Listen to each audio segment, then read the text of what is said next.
Hey guys, welcome to the channel. As you see in the thumbnail, what if Naruto got married to MT Lady in Harem? Before I start, please do support for more awesome content, and subscribe my channel and like this video. Go support and follow the Curious Kitsune 654 for writing that awesome fanfic, and also make sure to comment on this story. Link in the description. What? A cry of outrage rang out loudly as a young man about 15 or 16 with bright blonde hair and whiskered cheeks glared at an equally blonde and very well-endowed woman with a diamond mark on her forehead sitting behind a simple wooden desk, both sitting in plain wooden chairs. "You can't be serious, Tsunade-baken." Not even blinking, the now-named Tsunade stared back at her fellow blonde with an unwavering expression on her face as she steepled her fingers. "I'm completely serious, Naruto. This is for your own safety." These two were Naruto Uzumaki, the hyperactive knucklehead ninja of Konoha, the newest Toad Sage, and Jinchuriki of the Kyubi no Kitsune, and Tsunade Senju, Hokage of Konoha and world-renowned medic. "I can take care of myself, damn it!" Naruto yelled, standing up and slamming his hands onto the desk hard enough to create cracks. "You can't just send me away every time there is danger. The Akatsuki are just too much of an unknown to risk letting you stay here, Naruto," the busted woman said calmly. "They've already collected 7 of the bijou, and we cannot let the remaining 2 fall into their hands.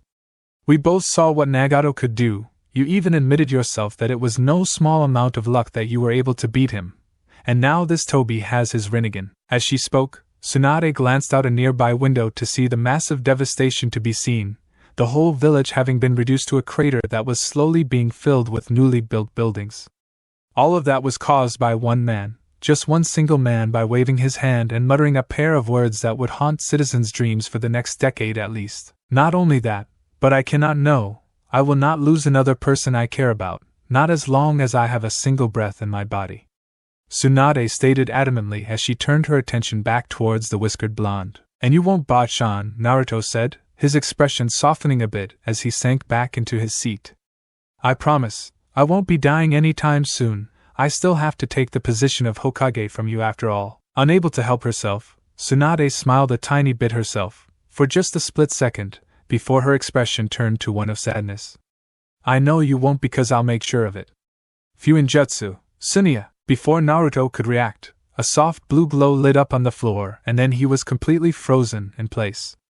Eyes widening in panic as he realized what was happening, the whiskered blonde tried to move as hard as he could to no avail. "I'm sorry, Naruto, but I knew you wouldn't want to cooperate," Tsunade said as she stood up from her seat, revealing that she had a large white and blue slug resting in the palm of one of her hands.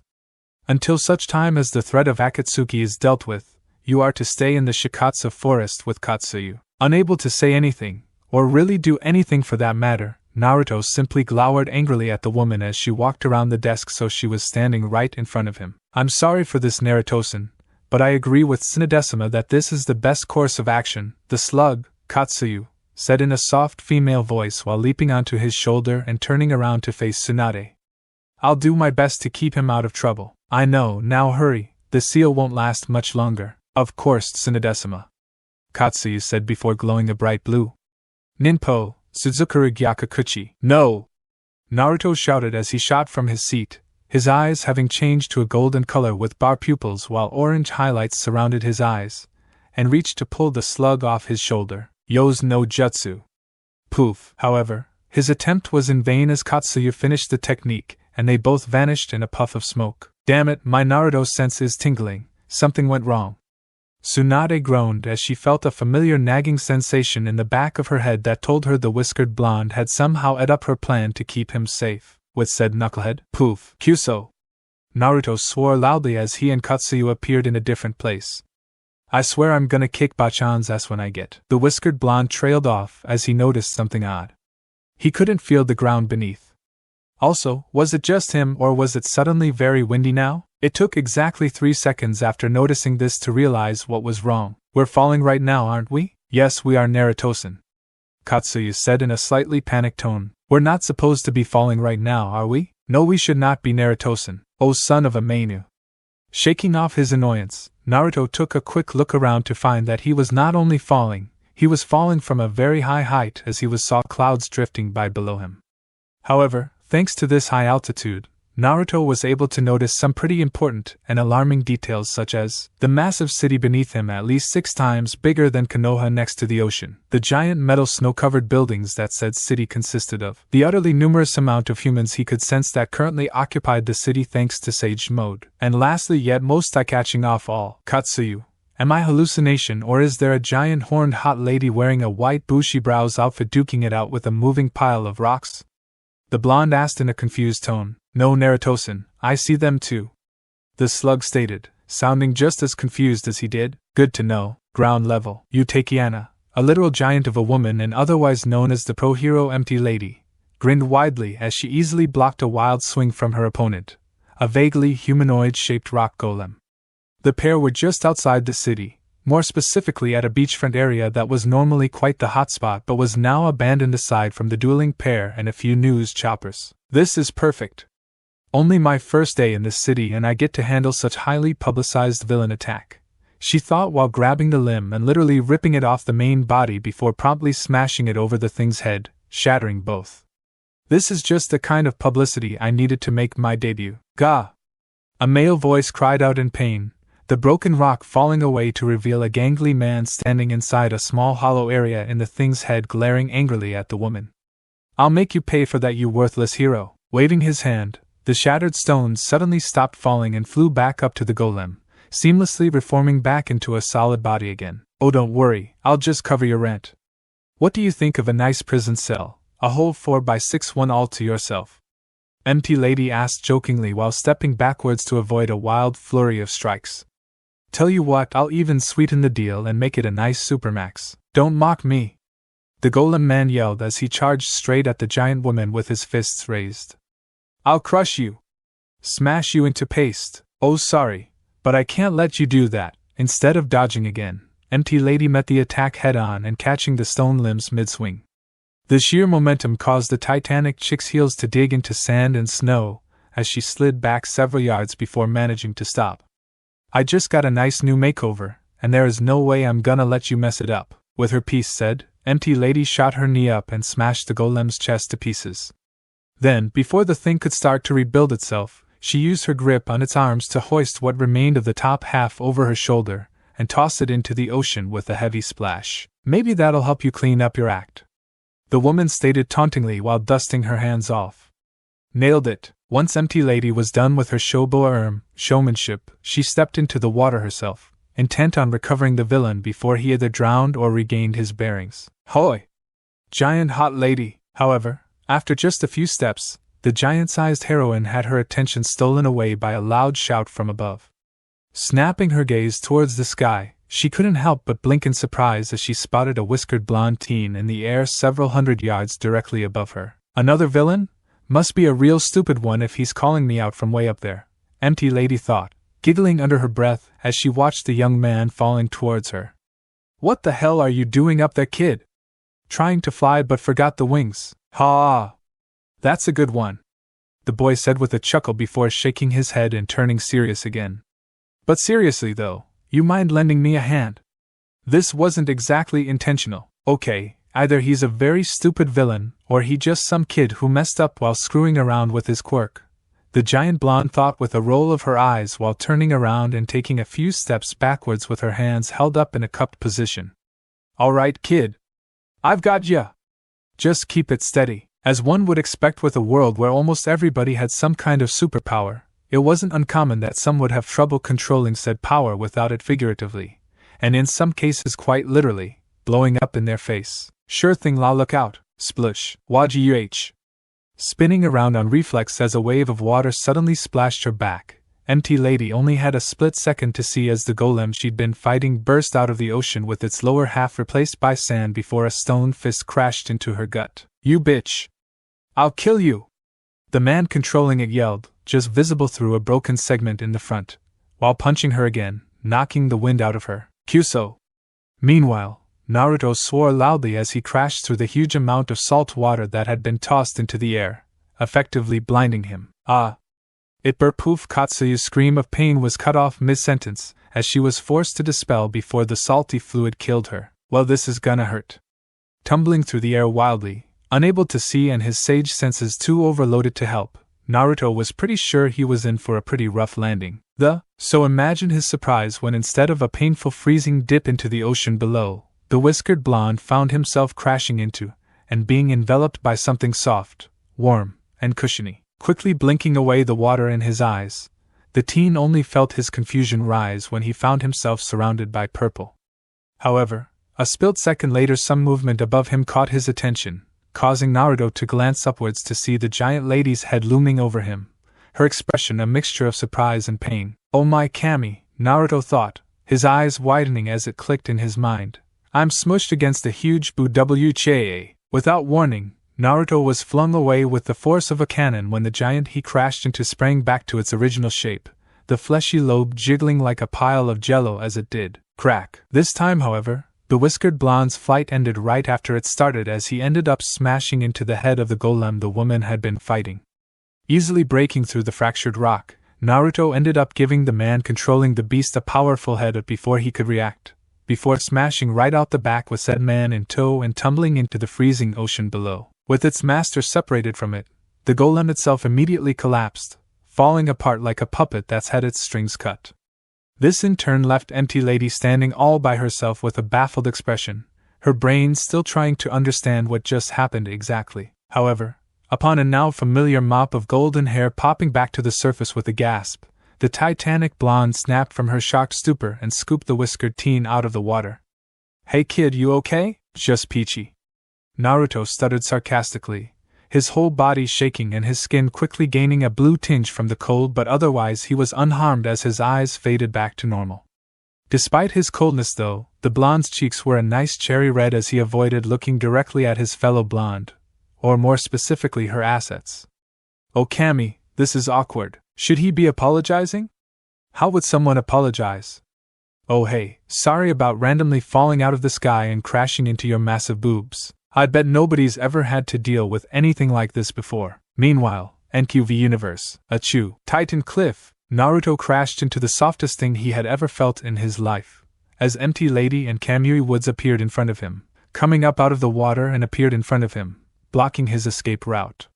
Naruto crashed right into Empty Lady's right tit, sinking into her flesh deep enough that his entire body sank into her boob, before her returned back to its normal shape and he bounced out of her. Naruto was sent flying in the opposite direction, cursing the fact that he had sneezed at a time like this. Whoever made him sneeze, Naruto hoped that he was having a bad day, and back. Seeing the teen's flustered actions, Empty Lady couldn't help but giggle under her breath as she easily figured out why. "Don't worry, I'll get you somewhere warm in a second, I just got a gotcha." Reaching into the water a second time with her free hand, the titanic blonde sifted around for a few seconds before grinning as she pulled out the limp form of the villain she'd been fighting. That grin quickly turned to a sympathetic wince when she saw the huge bruise already forming on the guy's forehead as he groaned in pain. "Yeesh, looks like we really got the of him, huh? Ha. Nice one," Naruto said with a chuckle, relaxing a bit upon seeing she wasn't upset at him, before sneezing loudly as a powerful shiver ran down his back. "But seriously, enough joking around, I'm freezing here." Alright, calm down kid, we're going," Empty Lady said with a giggle as she started walking back to the shoreline, where the media could already be seen amassing. "So mind explaining that little sky-diving fun of yours? You know it's illegal to use your quirk in public like that without a hero or provisional license." "Sure, just two things I want to know first," Naruto said as he rubbed his arms for warmth, getting the titanic woman's attention. "Where the hell am I and what in the hell is a Q quirk?" Alright, calm down kid, we're going," Empty Lady said with a giggle as she started walking back to the shoreline, where the media could already be seen amassing. "So mind explaining that little sky-diving fun of yours? You know it's illegal to use your quirk in public like that without a hero or provisional license." "Sure, just two things I want to know first," Naruto said as he rubbed his arms for warmth, getting the titanic woman's attention. "Where the hell am I and what in the hell is a Q quirk? Heh?" And now, police station. Inside a small typically designed interrogation room, Naruto could be found sitting on a plain and somewhat uncomfortable metal chair with a bored expression on his face as he leaned against an equally plain metal table, his head resting in the palm of one hand while he idly tapped the metal with the other. "Geez, how long are they gonna make me wait in here? I'm so freaking bored." the whiskered blonde grumbled as he stared at the doorway impatiently. It had been a few hours since he'd accidentally helped that giant chick, empty lady she said her name was, took down that golem dude, and he'd been stuck dealing with constant annoyances the whole time. First, he had to deal with a bunch of annoying people called reporters who wouldn't stop harassing him and empty lady after she shrunk down to the size of a regular person, which made him wonder if she was possible a relative of the Akimichi clan. After they finally gave those guys the slip, the once giant woman took him to this place, where he had to spend several minutes being fussed over by some elderly nurse lady, though that wasn't so bad as she gave him some candy afterwards. Then he had to deal with some guy grilling him over about using his quirk in public by some dude dressed in a trench coat. Naturally though, this just ended with him asking what the hell a quirk even was again, because empty lady never answered, and while he may be a little dumb at times, he was pretty sure they weren't talking about his sunny disposition. This seemed to stump the man, as he repeatedly asked if Naruto was serious about not knowing what a quirk was, then asked things like where Naruto was from and what he had been doing before the fall. Not seeing any reason to lie, Naruto told the guy what he could, though his annoyance was only further fueled when he had to explain things like the hidden villages, shinobi, jutsu, and even chakra of all things. Did that guy live under a rock or something? Who doesn't know about chakra? After the blonde finished his long explanation, the trench coat guy excused himself and asked Naruto to wait, while he went to do something or another. He kinda tuned out at the waiting part. However, what he didn't know was the man hadn't actually gone far, just to the other side of the one-way mirror where empty lady and a scruffy dude with baggy eyes, messy black hair, a large gray scarf, and funky yellow goggles were chatting away as they stared at the young man. That was Shota Aizawa, otherwise known as the pro-hero Eraserhead, a somewhat underground hero who preferred to stay out of the spotlight if he could. So Noama-san, what's the verdict? The kid doing alright? The once giant woman asked with a weak grin, a mild edge of nervousness mixed in her voice, and for good reason. If it got out that she was possibly responsible for giving a kid brain damage, indirectly or not, then it would kill her career and or reputation as a pro-hero. Honestly, I'm not sure, Nomesa said with a shrug, making all humor vanish from empty lady's face while the scruffy guy perked up in interest. Unless he's the greatest liar I've ever met, that boy truly doesn't know what quirks are and truly believes his unusual story. Unusual, yeah, that's a word for it. So is delusional, the tired-looking guy muttered while rolling his eyes. Recovery girl said that he wasn't injured in any way, so he's probably just suffering from the drawback of his quirk. Wouldn't be the first one I've seen that causes something like this. I figured that too, Eraserhead, but that still doesn't explain why we also haven't been able to find any records of a Naruto Uzumaki at all, Nomesa countered Eraserhead, either of them noticing, or just not caring, as empty lady wiped the sweat off her brow with a sigh of relief. I even had his fingerprints checked in case he was using a fake name, but got nothing, not even in the quirk registry, and the blood tests are still running. All lies have a grain of truth in them, the scruffy hero replied cryptically, earning a raised brow from the trench coat wearing detective, whilst empty lady just looked completely lost until he elaborated. He said something about an overprotective grandmother who tried to trap him somewhere to keep him safe. Perhaps there are no records of him because that part of his tale isn't completely fictitious. That is possible, Nomesa muttered while rubbing his chin in thought. If that's the case though, then why would they do that? No idea, too many unknowns to come up with a valid theory yet. We'll have to wait until this kid. Guys, empty lady cut Eraserhead off as she stared at the one-way mirror in shock, or more specifically the now empty room on the other side. Where'd he go? Boom, oh son of a bitch. The two men swore simultaneous. Meanwhile, 3 minutes earlier, got to pee, got to pee, got to pee. Wandering around the halls of the police station after slipping out of the interrogation room, Naruto barely managed to keep his composure as his bladder screamed at him for release. Where the hell is bathroom? He would have just asked someone for directions, but for some reason the whole place was seemingly deserted, despite having been completely bustling earlier when he first arrived. Had Naruto not been so distracted by his need to take a leak, he may have noticed the clocks on the walls which showed that it was nearly 2 in the morning, hence most of the staff had headed home. So the boy was left with no other option but to search the place by himself and hope he found the bathroom before it was too late. Oof. GH. Or that's what the blonde thought until he rounded a corner and ended up bumping into a woman, knocking her onto her ass. Sorry about that, I wasn't paying attention where I was, Ankakan.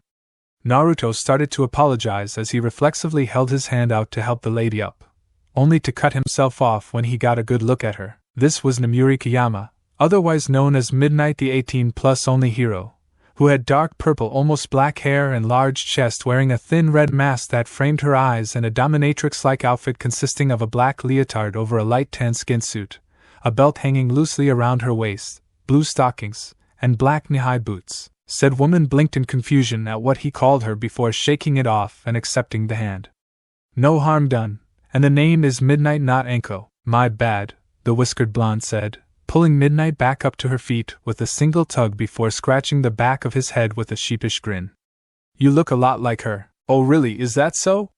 The yuli dressed woman asked in a sultry tone as she leaned in close to the whiskered blonde, intentionally smushing her large together, as she did.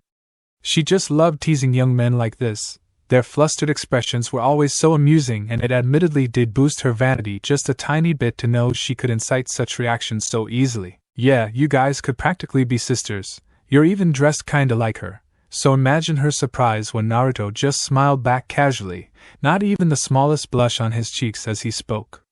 All you're missing is mesh armor, a trench coat, and ponytail. Ah. That was all Midnight could say, dumbfounded by the blonde's complete and utter lack of reaction. Hey, do you happen to know where the bathroom is? Naruto asked, snapping the woman out of her daze as he hopped in place.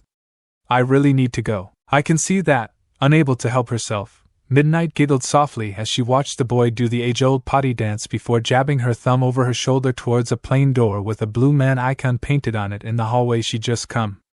It's right over there, kid. Oh, thank Kami! Naruto exclaimed happily, shooting past the woman in a blur of motion before she could finish and vanishing through the door. Aya, what the crash? However, not even a second later, the whiskered blonde came flying back out and crashing through the wall, taking the door down in the process.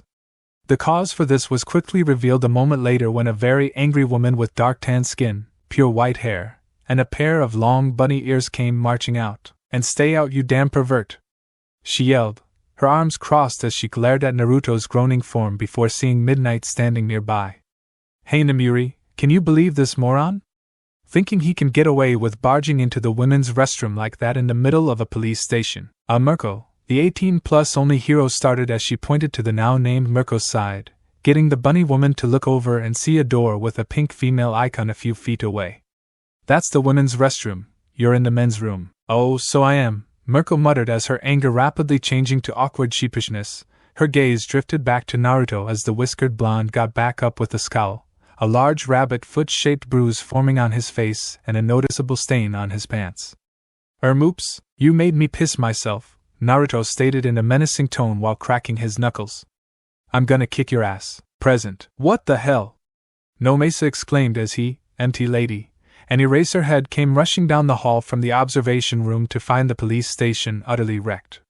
Walls were smashed apart, craters littered the floor, several things were on fire, and a large chunk of the ceiling was missing. Despite all this, however, all three of them were focused on the middle of the room where Naruto and Mirko could be seen duking it out, the former throwing blinding fast punches and kicks that the latter would counter with equally speedy strikes of her own. Meanwhile, Midnight was standing off to the side with several parts of her outfit torn off, letting a thick pink gas ooze from her exposed skin and wafted towards the battling pair. It didn't do much good though, as the raw concussive force from each exchange of blows kept blasting the stuff back before it could even get close. Hey guys, sorry about the mess, she said upon seeing them, hurrying over towards them while stopping her quirk before they could be affected by it. Not like it had been doing her any good anyway.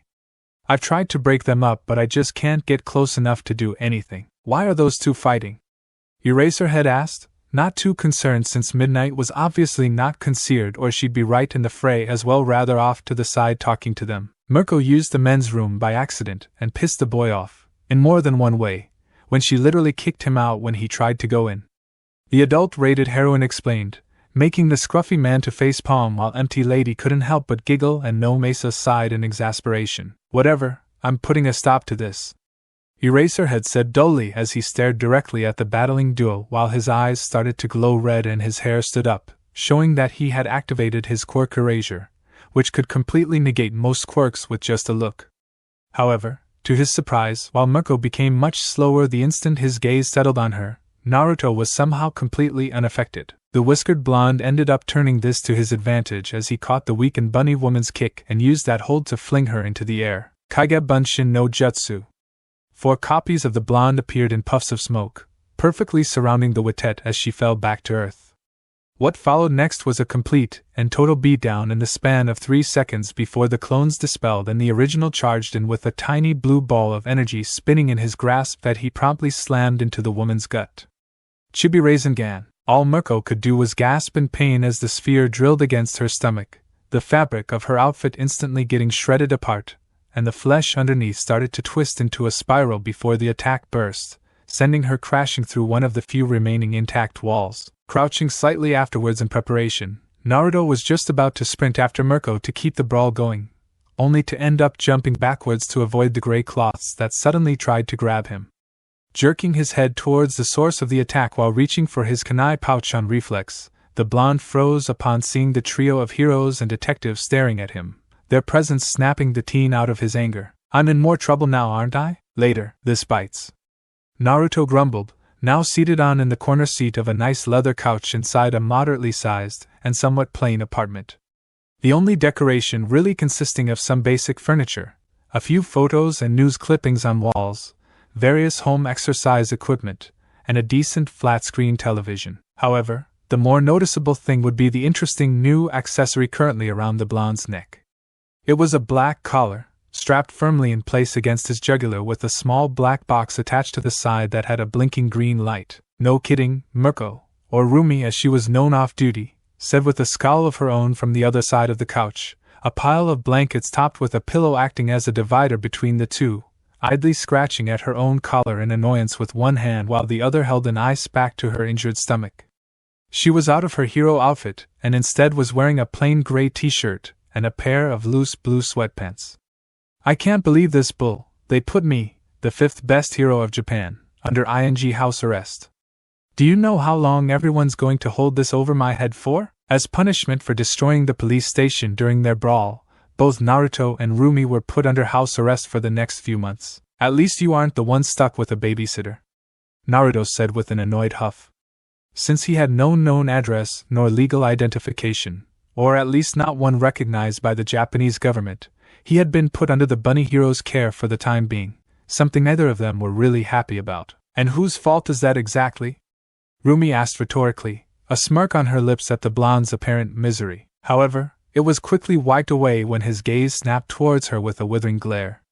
"Last I checked, yours? What did you say?" Rumi demanded, pushing the pile of blankets aside and grabbing the boy's shoulders as she got right in his face with a scowl of her own. "You heard me," Naruto said without hesitation, closing the remaining distance between them so his forehead was pressing against the bunny woman's, their eyes just centimeters apart as they glared at each other. "You were the one who made me piss myself. You barged in on me in the bathroom." This went on for several minutes, with the pair throwing retorts and counter-remarks at each other, while their tempers steadily rose higher and higher until both were ready to start throwing down again. However, just as they were about to start another brawl, their fists raised and everything, both paused and glanced down at the collar on the other's neck before reluctantly letting their fists lower. "Wrestle for it?" Naruto suggested after a moment of awkward silence. Thinking over briefly, Rumi's frown quickly turned into a wicked grin as she nodded, her grip noticeably tightening on the whiskered blonde as she did. "Works for me." Meanwhile, outside the apartment, "You know putting these two together like this is just asking for trouble," Namuri stated as she and Aizawa were walking down a plain hallway in their civvies and the latter carrying a few shopping bags in his arms loaded with clothes. "They're probably already at each other's necks again." "Probably," the scruffy man said blandly with an uncaring shrug. "Beating the crap out of each other, causing severe collateral damage, most likely, and making the boy show off more of his abilities. I was wondering when you'd stop dancing around the subject," Aizawa stated as the adult-themed heroine gave him a dirty look. "So you are doing this just to satisfy your own curiosity?" she demanded accusingly. "Just as much as you are," the Erasure hero shot back with a "don't bullshit me" look. "He by all accounts doesn't exist and claims to be from a place that no one has heard of, displaying the capabilities of multiple quirks including an immunity to mine, yet has no quirk factor to speak of. That boy is a conundrum wrapped up in a mystery that we both intend to unravel." That's true, but Mirko is also the most capable pro-hero we currently have available for this task. Aizawa cut Namiri off as the door to Rumi's apartment came into view. Besides, you said whole argument was just because of a misunderstanding, so they might actually get along now that they've had time to let their tempers settle. Fine, the 18-plus only hero said with a sigh, unable to argue against the tired-looking man's words. Instead, she simply kept walking until they reached the rabbit hero's doorway and reached for the doorknob, pausing momentarily when the slab of wood shook slightly. So much for getting along. $5 says they're arguing about whose fault it is. Just open the door. Aizawa said in his usual dull tone. All right, I am. Namiri muttered with a roll of her eyes as she did just that. Hey guys, we're Baeya. She trailed off almost as soon as she started speaking, her jaw hanging loosely and her eyes threatening to pop out of her sockets while Aizawa simply blinked in surprise as they stared into the apartment. What did they see that was so shocking, you may ask? Come on! Is that the best you got, Blondie? You gotta work harder than that. Rumi's voice yelled out from a writhing pile of blankets and limbs on the floor as grunts and moans filled the air. You want harder? Naruto's voice yelled back, his and Bunny Woman's red and sweating faces bursting out of the pile as they stared at each other with identical competitive grins. I'll give you harder. And like that the pair vanished into the pile of fabric again as it started shifting around even more wildly, the grunting intensifying as it did. Watching this go on for a solid minute, either Namiri's or Aizawa's expressions changed as the former slowly pulled the door back shut. Well, I guess they get along after all. And like that the pair vanished into the pile of fabric again as it started shifting around even more wildly, the grunting intensifying as it did. Watching this go on for a solid minute, either Namiri's or Aizawa's expressions changed as the former slowly pulled the door back shut. Well, I guess they get along after all. And now, several minutes later. Oh, so you two were just wrestling, huh? Namiri asked, taking a seat on a small recliner as she smirked at the red-faced and sweating duo who were once again sitting on either side of the couch, whether their flustered appearances were from their exertion or embarrassment unclear. I must say, that looked quite the intense session. Get your mind out of the gutter, you wannabe stripper, Rumi shot out with a sour look while wiping the sweat off her face with a rag, her ears twitching in irritation as the purplet's smirk widened. Did you honestly think we were doing that of all things? What do you take me for? Well, you are part rabbit. I will kick you. What's wrong? Did someone miss their morning carrot? That's it. I'm gonna. Both of you stop it. Aizawa cut in, leaning against the front door while giving both women a dull glare before pinching the bridge of his nose with a tired sigh when Rumi flopped back down with a huff and Namiri pouted. It was an easily mistaken situation. That's all there is to it. Let's move on. Yes, please, let's. Naruto added in, his face looking ready to melt from how red it was as he did the exact opposite and avoided looking at either of the women. V and Spoilsport. The adult-themed heroine muttered with a nod as she kept pouting. However, internally she was grinning like a loon as she imagined all the future teasing she could do with this goldmine that had been dropped onto her. Good, now that has been dealt with, we can get back to the actual reason we are here. Walking over to the couch, the scruffy man abruptly dropped all the bags he was carrying onto Naruto's lap. Thanks? The whiskered blonde said unsurely as he idly peeked in a bag to see some t-shirts and jeans before blinking as a large stack of paperwork was set on top of the pile. What are those? High school enrollment papers, Aizawa stated bluntly, rolling his eyes when he saw the teen freeze up upon hearing the word high school. I expect you to read through them and have made a choice by. Oh hell no! Naruto cut the man off while shoving everything on his lap onto the floor. There is no way you're making me go back to school. I already graduated from the academy back home. Ahoo, is that so? Then would you mind showing me your diploma to prove that? Aizawa asked rhetorically, causing the blonde to pause again. As I thought, grabbing his scarf, the tired-looking man seemingly causally flicked his wrist, causing the cloth to shoot out and wrap around the fallen paperwork. Then, with another flick, he hoisted said paperwork into his grasp and held it back out to the blonde. Without proof of graduation or a suitable legal reason, you are required by law as a minor to attend to some form of sanctioned educational courses. And I said no, I had enough of that classroom crap when I was 12, Naruto stated while smacking the papers aside, missing the looks he got from all the other occupants in the room. Besides, I'll probably be back home by tomorrow at the latest, so what's even the point? That question actually seemed to throw the scruffy hero for a loop as he didn't respond right away this time, seeming to contemplate what to say for a moment. Poof, however, during that moment, everyone's attention was snapped towards the small cloud of smoke that suddenly appeared in the middle of the room.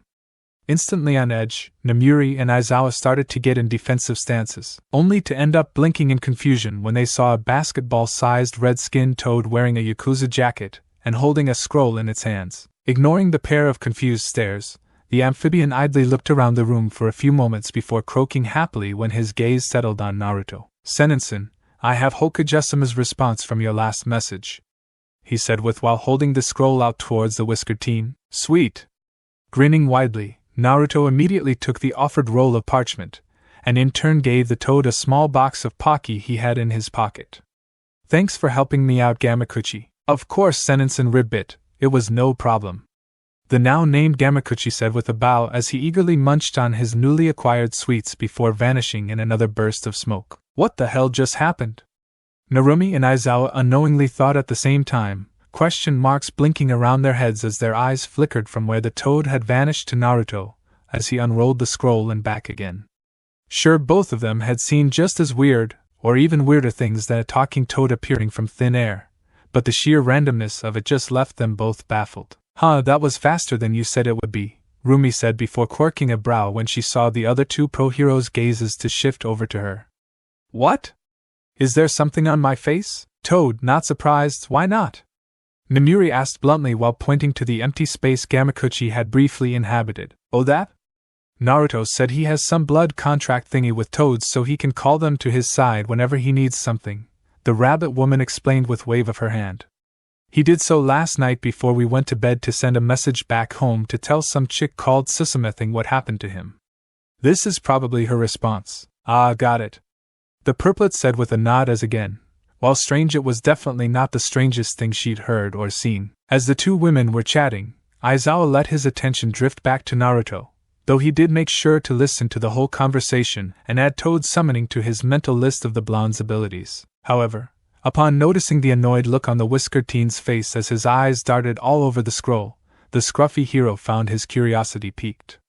Stepping over to Naruto's side and reading over the blonde's shoulder, a tiny victorious grin found itself worming its way onto Aizawa's lips. "Naruto, I don't know how the hell you manage to always get yourself into these messes, though I am glad that you are at least alright. We're working on figuring out what exactly happened this time and how to get you back, but it's probably gonna take a while, so for the meantime I want you to behave yourself and try to learn whatever you can about where you ended up. And keep in touch. I want at least one report a day from you, even if it's just to tell me that you're still okay. Tsunade. P.S. I know it's probably pointless to say this, but at least try to stay out of trouble. I mean it, if I find out you did something super stupid again, I swear I'll punt your ass to the moon." "So what were you saying about not needing to go to school?"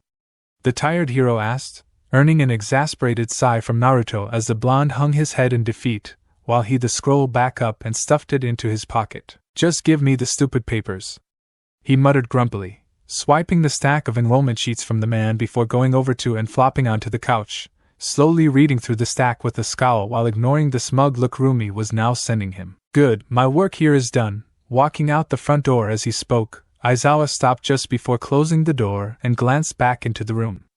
"I have a feeling we will be seeing much of each other in the future, so a word of advice: don't waste my time again." "Slam, I'm gonna prank him so badly," Naruto muttered under his breath after a brief silence. "As amusing as that may be to see, I don't think you should be so upset with ol Scruffy McGrumps," Namuri said as she stood up from her seat and headed for the door as well. "He may act all cold and mean, but he's just trying to help out in his own way at least." "And what way would that be? The way of the complete jackass?" the whiskered blonde asked sarcastically, causing both women to burst out in laughter. "Now that's a burn," Rumi chuckled out while slapping her thigh. Yeah, pretty much," the purplet said between fits of giggles, wiping a tear from her eye as she struggled to get her breathing back under control. "Anyway, I have to get going as well. Got patrols to walk, criminals to arrest, stuff like that.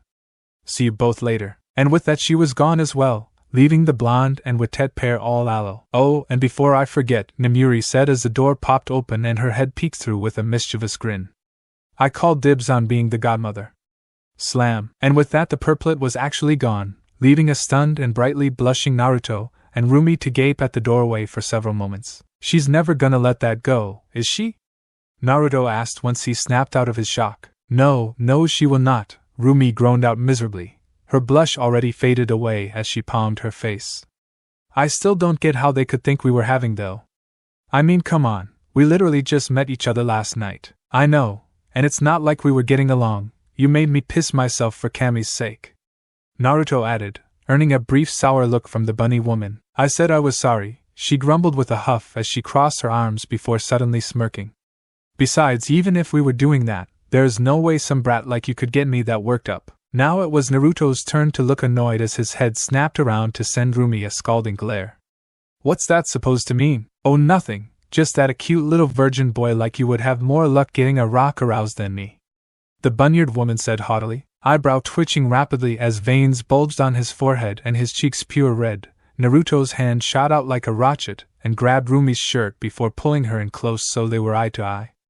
I'll have you know I spent 3 years learning under a self-proclaimed super pervert. Thanks to him, and those stupid books he made me help him write, I know more ways to get a chick off than you have hair on your head. You would be the one struggling to even keep up. Knowledge means nothing without experience. And how much experience do you have, huh? That is none of your business. Ha! You're just saying that because you haven't gotten laid either, aren't you? What? I am not. Are so. Admitted virgin girl. That's it. I'm gonna snap you like a twig, Rumi yelled, tackling the blonde to the floor with a raised fist. 30 minutes of brutal pummeling and harsh insults later. Well, Rumi started with a groan in a slightly nasally voice as she laid on the floor of her now wrecked living room, her whole body covered in fresh bruises and a small trickle of blood oozing down her nostrils.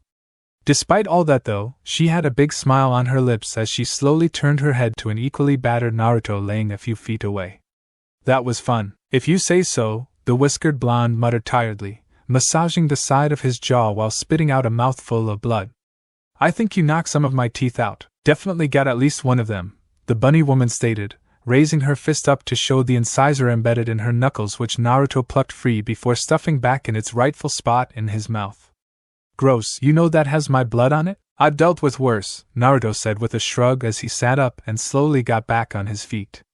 Stumbling a bit until he managed to regain his bearings, the blonde shuffled over to the witet and held out a hand.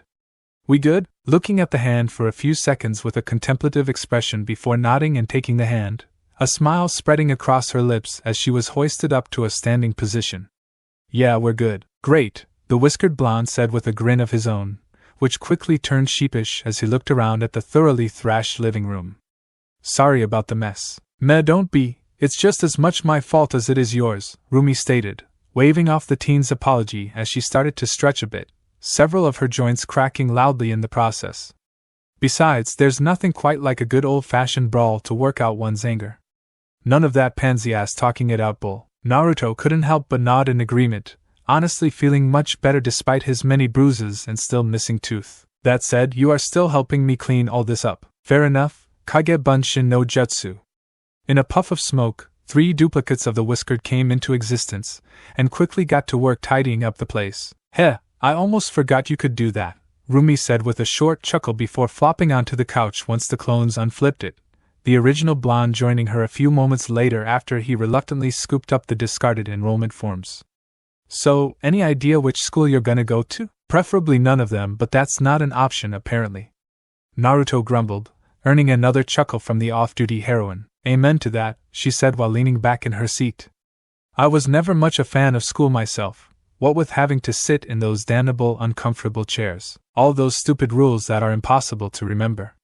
The blonde added with a roll of his eyes. Can't forget the nosy teacher's pets always telling you what to do, Rumi muttered, earning a nod of agreement from Naruto. Or the teachers themselves, like the ones that act all snobby and treat you like an idiot just because you made a single mistake. Ugh, those are the worst, yet still nowhere near as bad as those boring lectures that just never seem to end, Naruto and Rumi said at the same time with simultaneous groans as they seemed to deflate in their seats, just the memory of said lectures being enough to sap their energy. After a moment though, Rumi popped back up like a spring as she swiped the papers from Naruto, and looking through them before tossing all but one of them over her shoulder. You should definitely go with this one, she said while handing the last pamphlet back to the whiskered blonde. Quirking a brow, Naruto glanced at the forms curiously, just long enough to learn that the name of the school was Yue, before returning his attention back to the bunny woman with a look of mild suspicion. Why? Well, for one, It's the best damn hero school in the country, not to mention way more fun than regular schools, and with my recommendation you are practically guaranteed a spot. Rumi stated factually, gotta love those perks as a top 10 hero. Okay, that great and all but. And did I forget to mention that Aizawa just so happens to work there as a teacher? The Watet cut Naruto off with a mischievous grin, causing the blonde to pause for a moment before an identical smirk spread across his own lips. You got a pen? Meanwhile, achoo dammit. Standing just outside a large H-shaped building wrapped up in a large yellow sleeping bag, Aizawa grumbled quietly under his breath as he wiped his nose. My annoyance senses tingling. That brat must have signed up for here after all. It was what he'd been hoping for sure, but that didn't stop the feeling of dread the man felt as he went off to get ready for the no doubt many headaches that were to come in the school year. Achoo dammit. Standing just outside a large H-shaped building wrapped up in a large yellow sleeping bag, Aizawa grumbled quietly under his breath as he wiped his nose. My annoyance senses tingling. That brat must have signed up for here after all. It was what he'd been hoping for sure, but that didn't stop the feeling of dread the man felt as he went off to get ready for the no doubt many headaches that were to come in the school year. And now, a week later, la da da get a look at me la da da free as a bunny. Rumi sang slightly off-key as she walked up the steps to her floor, a small shopping bag held in one arm while she twirled a certain tracking collar around with her free hand. La da da early release be my gift la da da dum for my hard work and extra shift. So into her tune, the rabbit heroine didn't even bother saying hi to Namuri as she passed, the purplet going the same way she was. Well, somebody seems to be in a good mood. The adult-themed heroine stated curiously, her arms crossed behind her head as she walked alongside the cheerful rabbit woman. Of course I'm in a good mood. I finally don't have to wear this blasted thing anymore. As she spoke, Rumi grinned victoriously while clenching the collar in her grasp, the plastic and metal crumbling slightly under the pressure. I swear this was so annoying, especially when I was trying to sleep. I can imagine, Namuri said with a nod, briefly glancing at the Watet's neck where she could see a faint tan line from the collar surrounded by small red patches and a few scratch marks. You're a pretty good singer, by the way. Ever considered trying out professionally? You never know, maybe you're Japan's next great superhero pop star. Stopping briefly at the purplet's words, Rumi couldn't help but shiver uncomfortably before making an over-exaggerated gagging sound. Ugh, and have to possibly deal with even more creepy fans? No thank you. I already get enough of those already as it is. Fair enough. The adult-rated heroine agreed with a nod. While the fame and all was nice, being a top hero had some rather annoying drawbacks, and one of the topmost ones either of them could think of were their self-proclaimed superfans. Unlike regular fans, which aside from being a bit overly persistent at times are generally pretty alright, these were the ones who practically embody all the bad stereotypes of a fanbase. It was something all heroes dealt with. For example, Namuri herself had to have 6 restraining orders filed just over the last year. But for Rumi, with her quirk's appeal and her top 5 rating, it meant she had to deal with an extra-large helping of this craziness. The Watet can't even begin to count how many times she's received supportive letters from fans on how they saw her pent-up needs and desires but wanted to protect her public image, or were willing to help with her inner ravenousness. It really drove her up the wall in rage at times, and don't even get her started on the fan art. Why are you here? Rumi asked her fellow heroine in an attempt to change the subject. Shouldn't you be getting lesson plans ready for the new school year or something? Finished them yesterday and it's my day off today, so I don't really got anything to do. Namuri waved the question off before grinning at the Watet. So, I figured I'd pop in and see how things were going on over here. Roommate life treating you well? Meh, it's going alright so far. Rumi stated plainly with a shrug, missing the disappointed look that flashed across her friend's face. Really? You got your own little stud living with ya and it's just alright? The purplet asked in a hinting tone as she nudged the rabbit woman's side. Come on girl, I want details. Any awkward accidents? Arguments about chores? Walking on each other in the shower? For the love of should have seen that coming. Rumi sighed irritably as she listened to her fellow pro-hero list off different scenarios and suggestions, most of which sounded like they'd been ripped out of a cheesy sitcom. No, nothing like that happened with Naruto. It's actually been pretty boring these last few days. Being the physically active person that she is, the bunyard woman really didn't have much in the form of indoor entertainment. A few streaming subscriptions, basic internet service, some workout gear, and an old board game she got as a present being about it. And even then, A good chunk of time had to be taken up with filling her new roommate in on important, yet incredibly boring, things such as quirk laws. Ah phooey, you're no fun at all, Namuri muttered with a defeated pout at Rumi's bland response. At least tell me you got to know him a more? And that all those romance mags I slipped in your mail weren't a total waste. What? She loved playing matchmaker, and her romance sense was telling her that these two would really hit it off. Maybe just a little bit, the rabbit heroine said cheekily with a chuckle at the pleading puppy dog eyes she got from the purplet before deciding to finally throw her a bone or two. Naruto really likes ramen, like almost obsessively, and is not a morning person at all. Oh, and he's scared of ghosts. Found that out when we watched Ghostbusters the night before yesterday. You should have seen it. He literally sprang up onto the ceiling like a cat when the librarian ghost transformed. Hee, that must have been hilarious, Namuri said, giggling as she pictured the scene in her head whilst Rumi nodded with a smirk. No kidding, honestly I almost pissed myself from laughing too hard when I heard the girly shriek he gave. I can imagine, the maturated heroine muttered amusedly before suddenly adopting a thoughtful expression. By the way, I thought Whiskers was supposed to be getting his citizenship sorted out today. Shouldn't you be with him given you're his legal guardian at the moment? Naruto was technically an illegal alien after all, which meant that by all means he should be getting the boot from the country from day one. Thankfully though, while it was still a rather tedious process overall, immigration had become relatively easier since the rise of quirks and many of the age-old prejudices of the pre-quirk era started crumbling away. After all, once basically everyone around the world started sprouting tails, spitting fire, or literally turning purple, it wasn't exactly easy to define things like a person's race or ethnicity anymore. A good example of this would be All Might, one of Japan's greatest and revered societal icons despite looking, acting, and even sounding just like an American most of the time. Plus, there was the fact he had not one, not two, not even three, but 4 pro-heroes vouching for him, along with some other support from a few other parties, so it was doubtful that there would be much of an issue. And get stuck sitting through all that boring bureaucratic red tape bullshit. Yeah, no thank you, Rumi stated blandly while shaking her hands and head in the ever-classic that shit pose. I'd rather have to deal with the crazy fans, at least then I get to punch something. Plus, I had an appointment of my own, otherwise known as having this infernal collar taken off. Yeah, should have figured that, Namuri thought with her dull expression, though hers was more towards herself for asking the question in the first place. So who went with him then? Aizawa? Nah, old Scruffy is still busy with the aftermath of the Kaifuku incident, so Empty Lady took him instead. As Rumi spoke, a small tinge of sourness made its way into her tone.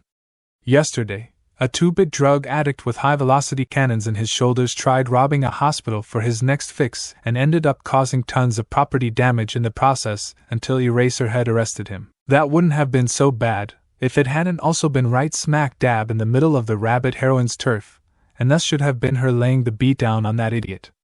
She could have totally taken him down in 5 seconds flat, but no, she had to be under damn house arrest, so now a whole hospital was out of commission and hundreds of patients had to be transferred to other locations. Right, almost forgot about that mess, Midnight muttered with a nod while thinking to herself. You huh? Can't say I saw that coming, though that would explain why I haven't seen her milking the crowds for attention at all today. Speaking of messes, you think Naruto's gotten into any trouble yet? Rumi asked jokingly as she rubbed her chin in mock thought. I don't know about you, but I can just tell that guy is a magnet for trouble, especially if all those letters from home have anything to say about it. I wouldn't doubt it, the adult-themed heroine agreed with a giggle. But seriously, they're just going down to the embassy to sign some paperwork. What kind of trouble could they possibly get into? You're a dumbass, Rumi stated blandly after several seconds of total silence, earning a stunned and confused look from Namuri right. Excuse me? Did you really have to say that? You know that only an idiot says something like what could possibly go wrong. The rabbit woman continued while fixing her companion with a dull glare. Realizing what she was talking about, Namuri couldn't help but roll her eyes and shake her head with an amused chuckle. Oh come on Mirko, we're grown adults. You can't honestly still believe in that old superstition. If anything happens I swear I'm gonna punch you, was all Rumi said in response. Yeah, sure, whatever you say, the sultry purplet said with a dismissive wave of her hand as they finally arrived at the rabbit woman's door.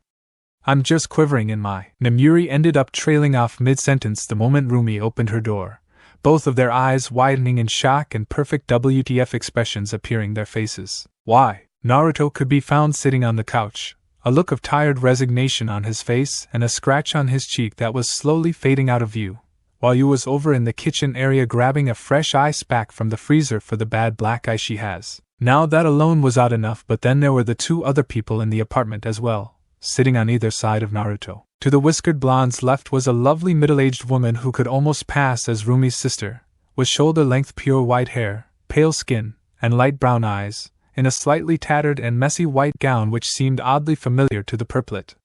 She appeared to have been crying recently due to her bloodshot puffy eyes and was half-heartedly eating some sushi whilst Naruto rubbed her back in a supporting manner. Meanwhile, on his left was a teen girl about his age with straw blonde hair done up in two buns, wearing a slightly baggy school uniform. Oddly enough though, her arms and legs were bound in place by thin metallic wire along with a rather nasty road rash on the side of her face, leaving only her hands free to wiggle around at her waist. Despite this, however, said girl didn't seem to care at all, or rather looked blissfully content with a deep blush on her cheeks and lolled eyes as she sucked on Naruto's thumb. No, seriously, she was literally sucking on his thumb like a freaking toddler whilst trails of saliva and what looked suspiciously like blood slowly oozed down her lips. Hey Rumi, hey Midnight-san, how's it going? Naruto asked once he saw the new arrivals, before gesturing towards the ladies on either side.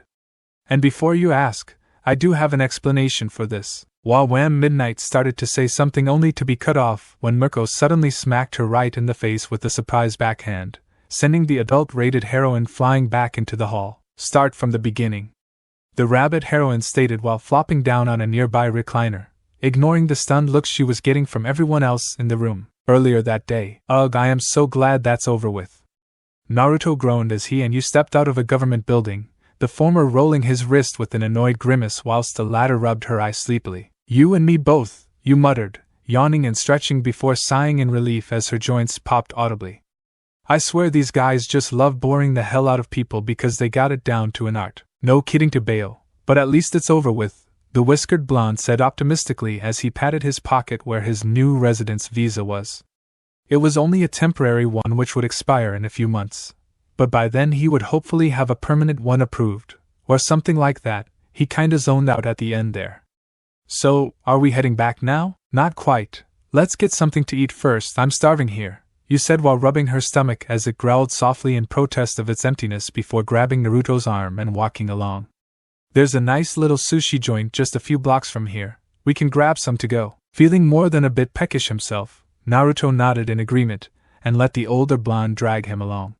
Sounds good to me. Sure enough, after a few minutes of walking they arrived at the aforementioned sushi stand, a quaint little thing on the corner with a nice welcoming feel to it. Better yet, the place was pretty much empty at the time, so the pair didn't have to wait long to make their orders. During that time, the two blondes idly chatted, tossing a few jokes back and forth about their first meeting and even a few funny stories of their pasts. And so, while everyone else was having their lunch, I snuck up on Kiba and nailed him with a balloon filled with catnip and tuna before letting loose a box full of cats I'd caught earlier. You should have seen it. The guy was scrambling all over the place for an hour trying to get away from them. Speaking of which, that must have been hilarious. You exclaimed between fits of giggles as Naruto finished telling her of a prank he pulled on Kiba in revenge for when the dog boy spiked his instant ramen with hot sauce. Hell yeah it was, especially after he finally noticed that Akamaru wasn't helping him because I bribed him with a steak. Or that his sis had showed up and was taking pictures of the whole thing, Naruto added with a smirk, getting the Gigantism quirk user to double over in laughter. Apparently she even put one up in their living room, but I've never seen it. Back in Konoha. Why? One Kiba Inuzuka demanded in horror, as he stared at a slightly tattered picture of him as a child covered in green powder and chunks of tuna fish whilst dozens of cats clambered over him, some of which had gotten into his jacket, and one on his head, proudly on display on the wall. Of all the things that were salvaged, why did this have to be one of them? Why? And back. Heh, remind me never to get on your bad side. You said once she managed to settle down, wiping a tear from her eye while accepting a pair of wrapped boxes from the man at the counter. You should if you know what's good for you, Naruto stated in a mock-serious tone and fixing his fellow blonde with a goofy glare before both of them started laughing again. Speaking of bad sides though, we should really start heading back to the apartment before I get in trouble with the police again. Oh, you worry too much, the busted blonde said with a dismissive wave of her hand. You'll be fine as long as I'm around. I am a pro hero after all. Besides, we just stopped to get some lunch. How much trouble could you get into? As soon as those words left Yu's lips, all forms of humor suddenly vanished from Naruto's face as he stared at the woman with a complete deadpan that slightly unnerved her. What? Is there something on my face? You just had to say it, didn't you? The whiskered blonde asked in a completely dull tone. You just had to go and jinx us. It took a moment, but the light bulb finally clicked on in the pro hero's brain after she thought over what she said before laughing slightly nervously.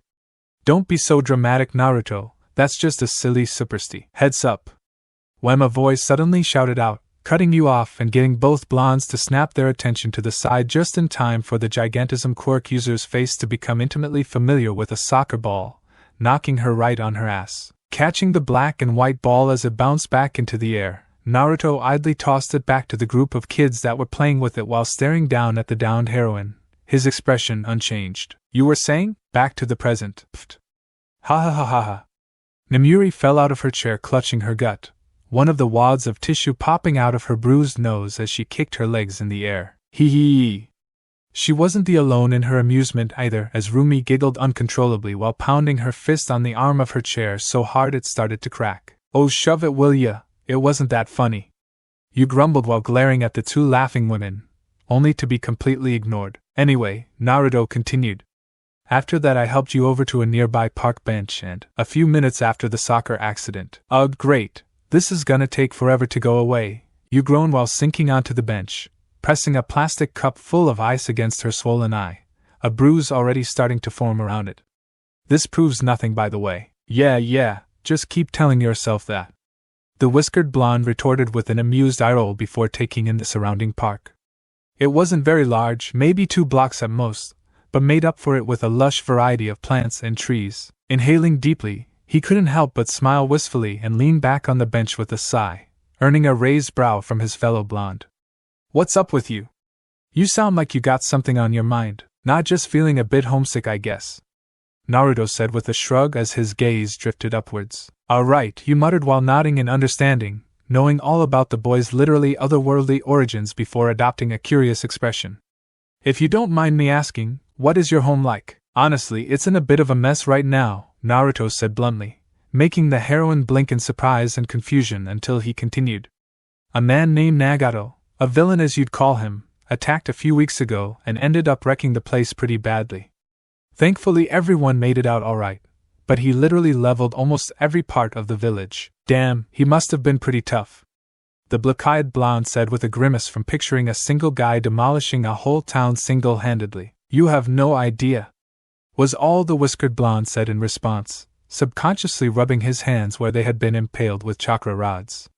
Loath as he did to admit it, but it had been a close fight, one that could have gone either way at the tiniest of slip-ups. And if that wasn't bad enough, he still had to worry about the rest of the Akatsuki and their true leader Tobi possibly attacking again, while he's stuck in another universe dimension whatever he was in. A silence fell over the pair after that, with Yu unsure how to go past what was no doubt a very sore subject and Naruto just not feeling like talking anymore.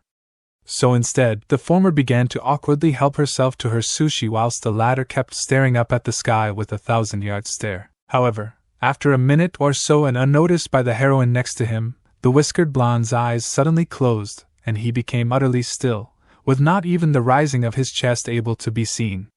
The reason for this was revealed a few moments later though, as a familiar orange coloration formed around Naruto's eyes. Man, I don't know if I'm ever gonna get used to this, he thought as his sage mode enhanced senses picked up the literal thousands of people all around him. It simply astounded him how many different people could live all crammed up together in one place, as he sieved through the tidal waves of different life energies. This was something he had started doing every few hours after his second day staying with Rumi, partially to improve his focus so as to avoid being overwhelmed like he had when he first got here, but mostly it was just something to do so he wouldn't die of absolute boredom. That said though, he had made a few interesting discoveries about Sage Mode, such as how he could sort of feel what kind of quirk someone had. For example, his roommate Rumi had a similar life signature to that of a rabbit, while their neighbor a few rooms down, who had hair made of actual charcoal, had an earthen feel to him. However, the most interesting thing he discovered was, humph? Naruto's eyes snapped open suddenly before his head jerked to the side, his now golden-toed eyes focused onto a teen girl passing by one end of the park. She was a pretty if not a bit bland at first glance, with short brown hair and an eye patch covering one eye and a simple green and white school uniform, appearing to simply be enjoying a casual walk. Despite this though, the whiskered blonde's gaze never wavered as he tracked her progress, his eyes narrowing as his senses locked onto the two life signatures within the girl's body. One was the girl herself, but the other was, he didn't know what it was, but it wasn't there for a good reason if the pure unfiltered tidal wave of despair, fear, and desperation he felt from the former said anything. Oh yeah, the other discovery he made was that he could sense emotions in sage mode, but generally only if he focused all of his attention really hard on a single individual. So the fact this girl caught his attention without him even trying was one hell of a red flag. Focusing on her more intently, Naruto's lips fell into a frown upon seeing the way the foreign presence was encroaching the girl within herself, and feeling the malicious intent literally oozing from it. I need to go take a piss, he said bluntly while standing up, ignoring the grossed-out retort he got about not saying that kinda stuff while I'm eating, from his fellow blonde as he headed towards the public restrooms that were across the park. Once he rounded the corner though to where the doors would be, and thus out of sight, the whiskered blonde vanished in a static blur. Keen was having a pretty good day so far. Her new host's body had finally been overtaken completely, she had her cover stories all ready to go, and according to the labs the new strain of trigger they'd been working on would be ready for testing soon. So all in all, there was nothing for her to complain about. Swoosh. What the? The one-eyed teen couldn't help but ask aloud when she blinked and suddenly found herself no longer at the edge of the park she walked past each day to and from school. Instead she was in the middle of dank grimy back alley, pinned against cold brick by a pair of kunai in her jacket, while an unknown whisker-faced toad-eyed guy loomed over her. I don't know what the hell you are, but you've got 5 seconds to get out of this girl's body or else, he stated while staring right into her eye with such intensity that it made her whole body lock up in terror. What? He knows. How? Keen thought in disbelief, shock flooding through her at being called out by some random nobody that neither she or her current host had ever met before. Luke, sir, clearly you've 3 seconds. Naruto cut her attempt at bullshitting off as he raised his hand up, a soft blue glow starting to form around it which for some reason caused a huge amount of dread to flood through the one-eyed girl. Starting to really panic, Keen quickly tried to think of a way out of whatever was happening, before grinning sadistically as one idea popped out to her. Fine, you got me, but what are you gonna do about it? If you try to force me out or turn me in, something dreadful could happen to this innocent little. Time's up. And just like that, her smugness was gone as this guy completely disregarded her bluff and moved his glowing hand towards the top of her head. As it got closer, that same feeling of dread kept growing and growing, an unending chill running down her spine and sweat pouring from her brow as her instincts told her that she needed to get away from whatever the hell that was, now. Squelch bzzzzzzzzzzzzzzzzzzz finally, just as the hand touched the top of her head and this sense of impending doom spiked 1,000-fold, Keen couldn't take it anymore. The patch covering her eye was shredded off in a burst of blood to reveal quite possibly the fattest and most ugly bee Naruto had ever seen being carried by a swarm of smaller ones. The disgusting thing tried flee, but unfortunately only managed to get about a foot until Naruto held up his other hand to cut them off, which had been behind his back this whole time, and revealed a familiar ball of spiraling chakra in his grasp. Faster than the swarm could react, he shoved it right into the middle of the swarm before it quadrupled in size, engulfing every single one of the insects before they even had a chance to react. A few moments later he let the Rasengan and the Ki-laced chakra in his other hand fade, thus revealing the sickening pile of shredded chitinous pulp that used to be the bees as it fell to the ground with a splat. With that taken care of though, the blonde still had one major problem to take care of as he swiftly freed the now unconscious and bleeding girl from the wall, catching her in his arms as she fell free. Great, now how am I going to explain this to you? Naruto wondered while checking the girl's pulse to find it slow but steady, missing as her one good eye fluttered open for a few moments, before both vanished in a static blur. Screw it, I'll just wing it. Exactly 10 seconds later, everyone in a 3-block radius would find themselves flinching as a deafening cry of what the absolute rang out from the park. Present time. So let me see if I got this straight. Nemuri started as her brow rose into her hairline as she stared at Naruto with a mixture of disbelief and dumbfoundedness. You went to the bathroom and just found an unconscious young girl with one of her eyes gouged out? Yep, the whiskered blonde said with a nod, having told the group the edited version of the story, because he doubted they'd like the whole grabbing a girl off the streets and dragging her into an alley. He may be an idiot, but even he knew that would be considered a big no-no, no matter if it was for a good reason or not. After making sure she was still breathing, I brought her to you and she called someone to take her to the hospital. Thankfully Ingenium was in the area from another job, so we didn't have to wait long for a pickup, you added. He actually called me a few minutes before you guys got back to tell us she's been stabilized, though they're keeping her under for the time being so her eye can heal a bit. Okay then, Rumi muttered with a small nod before gesturing towards the still unknown woman and teen.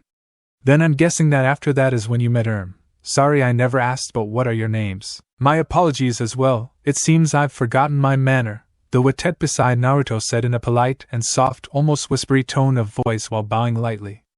My name is Ray Sekisetsu, it's a pleasure to meet you. Don't worry about it, I'm Rumi Yasujiami. The bunny woman said while holding out her hand for a shake, which the now named Ray accepted albeit a bit reluctantly. Nemuri Kiyama, the pleasure's all mine. Nemuri added in with a bow of her own, and this is Toga. Naruto said dully while pointing at the girl who was still happily suckling on his thumb. Hyo! Toga mumbled around the digit while waving at the pair. Anyway, back to where I was. Rewinding effect. Thanks for coming so quickly, Ingenium. You said to a man clad in modernistic-looking knight armor as Naruto gingerly set the unconscious girl he was holding into the new guy's arms, some makeshift bandaging around her eye to staunch the bleeding. It's no problem whatsoever, Ingenium said in what sounded like a jovial tone, though it was a bit hard to tell since his helmet distorted his voice slightly. You can always count on me when somebody needs help. Now, if you'll excuse me. Not waiting for a response from the bruised blonde, the armored man zipped away at high speed, shrinking away into the distance and vanishing from view in just a few seconds. Well, that was a thing, Naruto stated bluntly while wiping the blood off his hands with the bottom of his shirt. Yes, it was, you agreed with a small nod before suddenly grabbing her fellow blonde's arm and dragging him away. Let's get going before another thing happens. Good idea. As the pair was leaving though, either noticed as a nearby conveniently placed bush started to shake a bit before some leaves moved aside to reveal a pair of bright yellow eyes that were trained solely on Naruto, or more specifically the hard-to-see red stain on his shirt. He looks like a real cutie. About 5 minutes later, I swear! I see a hero take even one step closer, and this lady gets it. You have got to be kidding me. Naruto and you said in sync as they found themselves standing behind a police line along with several dozen civilians as they watched an ongoing hostage situation. It seemed a trio of generic-looking goons in ski masks had decided to rob a minimart, only to find their escape being cut off by the pro-heroes Kamui Woods and Death Arms, so they holed up in the store along with any unlucky patrons. As if that wasn't bad enough though, it just so happened that said minimart just so happened to be smack dab in the path you and Naruto needed to go through in order to get back to Rumi's apartment. The apparent leader of these goons, which we'll now dub Goon Number 1, stood by the open doorway with one such patron, a woman with pure white hair and messy dress, yelling at the top of his lungs whilst a gun barrel poked out the middle of his palm against the hostage's chin. Meanwhile, Goon Number 2 and Goon Number 3 could be seen taking cover behind the checkout counter, the former having his hands turned into shotgun barrels aimed at the windows and the latter had pistol barrels for fingers trained on a trio of teen boys cowering in a corner. I blame you, Naruto told you bluntly as they were forced to wait, while the two heroes and the police tried to resolve the situation. And based on how it was going so far, you are surrounded. There is nowhere to go. Just turn yourselves in, and we can sort this all out peacefully. How about you go yourself instead? It was probably gonna take a while. Oh come on. There is no way this is my fault, the Gigantism Cork heroine said with an annoyed huff while crossing her arms, giving her fellow blonde the stink eye as he adjusted his grip on the confused Watet in his arms before turning back to the scene. Wait, what? Snapping her gaze back towards Naruto, Yu's eyes widened as she saw that sure enough, the hostage Goon Number 1 had been threatening was being held in a bridal carry by the whiskered blonde, a baffled expression on her face as she looked around in confusion.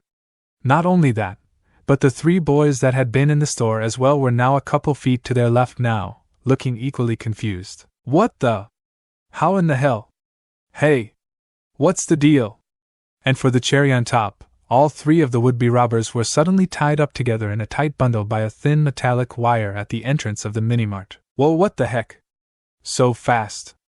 Did you see that? See what? I blinked and it was over. What just happened? You think it was All Might? All Might? Where? I did see something yellow for a second, I think. Where is he then? Similar comments and whispers broke out all through the crowd as everyone tried to figure out what just happened, especially the heroes and police as they awkwardly arrested the bound men. Hey, are you alright? The only exception to this was Naruto, whose attention at the moment was the woman in his arm as he gently set her back down on her own 2 feet, which was a bit tricky since the crowd decided to start dispersing now that the action was over. Huh! The Watet mumbled, her voice quiet and soft, as she looked at her rescuer before the question finally registered in her mind. Oh yes, I'm alright. Great, then would you mind letting me go then?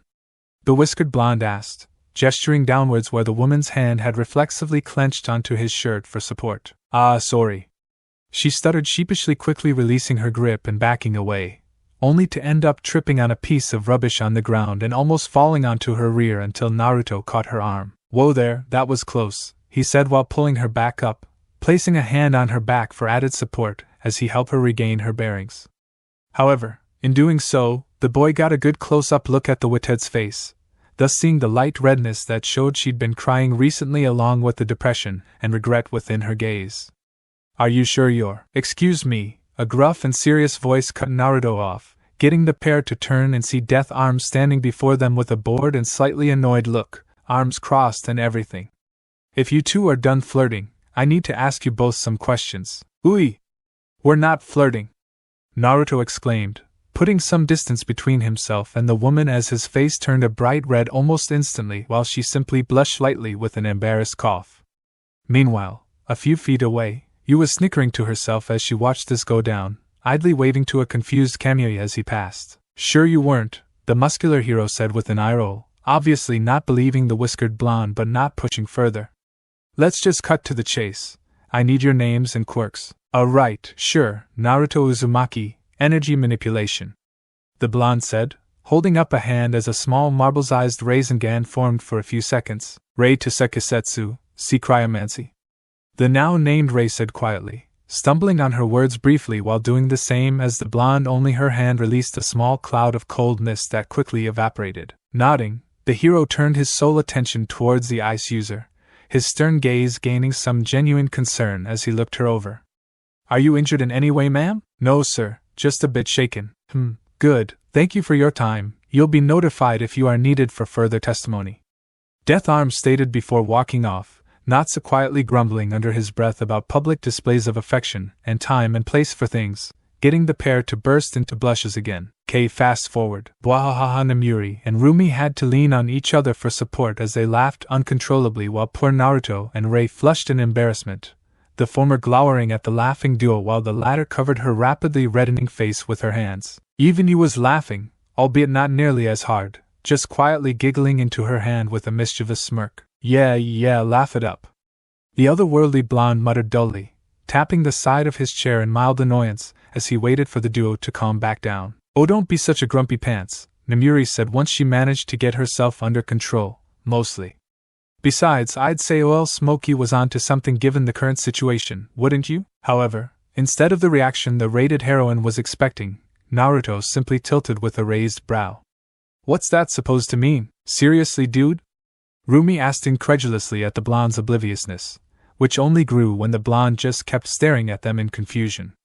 You said you weren't flirting with her, but then ended up bringing her home with you.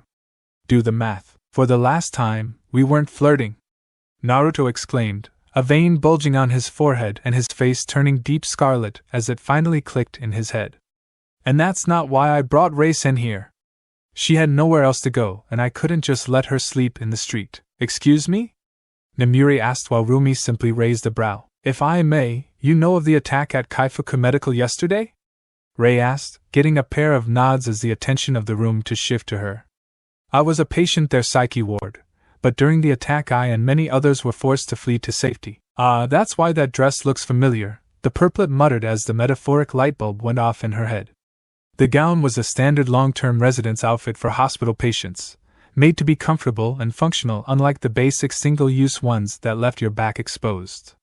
So you just want to enjoy your freedom a bit? Oh no, nothing like that. I honestly tried to return right away once the villain was taken care of, the cryomancy quirk user stated with a shake of her head. Unfortunately, the hospital's computers were destroyed during the attack and they couldn't find any hard copies of my files. I see. Nemuri said, a bit dubious still yet not seeing any signs of deceit from the Watet. She's telling the truth. I tried calling it in when she told us, you added as a small frown marred her lips. They said they're trying to get it sorted out, but until then there's nothing they can do for her. Yeah, and that was about the time we ran into Bloodthirsty here. Naruto added while pointing towards Toga, who finally let go of his thumb with a happy burb, revealing the small bleeding gash on the end of the digit and several bite marks. Ah hick, that was nice, she said with a grin while snuggling up against the whiskered blonde's side. Thanks Narukin, you are the bestiest bestie ever. Is she drunk? Nemuri, Ray, you, Naruto, and Rumi unknowingly thought at the same time as they watched the giggling and hiccuping girl, which combined with her deep blush and dazedly giddy expression made her look completely hammered. If you say so, the whiskered blonde said unsurely while patting the top of the girl's head before turning his attention back to Nemuri and Rumi, who were staring at him intently. So yeah, K rewind, 15 minutes after hostage incident. Alright, seriously?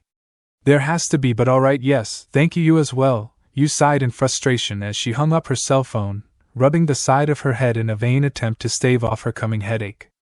Well, that was a waste of 5 minutes of my life. I told you it wouldn't do any good, but thank you for trying, Takeyama-san, Ray said with a small bow which the Gigantism quirk user waved off. They, along with a certain whiskered blonde, could be found walking along down a wide back alley that cut straight towards their current destination. It was the least I could do, and just call me you. Of course, Yuzan. The Watet had just finished telling the pair of blondes about her situation after Naruto had asked why she was walking around barefoot and dirty clothes, prompting you to try and help. Sadly though, this was just one of those situations where all they could do was wait and see how it all turned out. Well, it was worth a shot at least. Better to have tried and failed than never try at all, Naruto chipped in with his arms crossed behind his head. And don't worry, Ray, like I said, you can stay with me and Rumi until we can get everything all sorted out, which I am grateful for, Naruto-san, but I really wouldn't want to impose, Ray said softly as she turned away, before giving a quiet eep when Naruto patted her back with a supportive grin. It's really no problem at all. Besides, what kind of? Ray blinked in confusion when Naruto suddenly trailed off, his grin slipping away into a frown as his gaze flickered around the area. Naruto's age?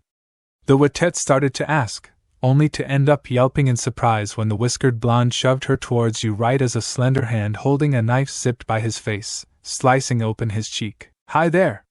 The owner of said hand, a smiling blonde girl with her hair done up in buns and a perpetual blush on her face, said in a cheery tone while swiping her blade at Naruto again, making him hop back to avoid getting cut again. I'm Toga.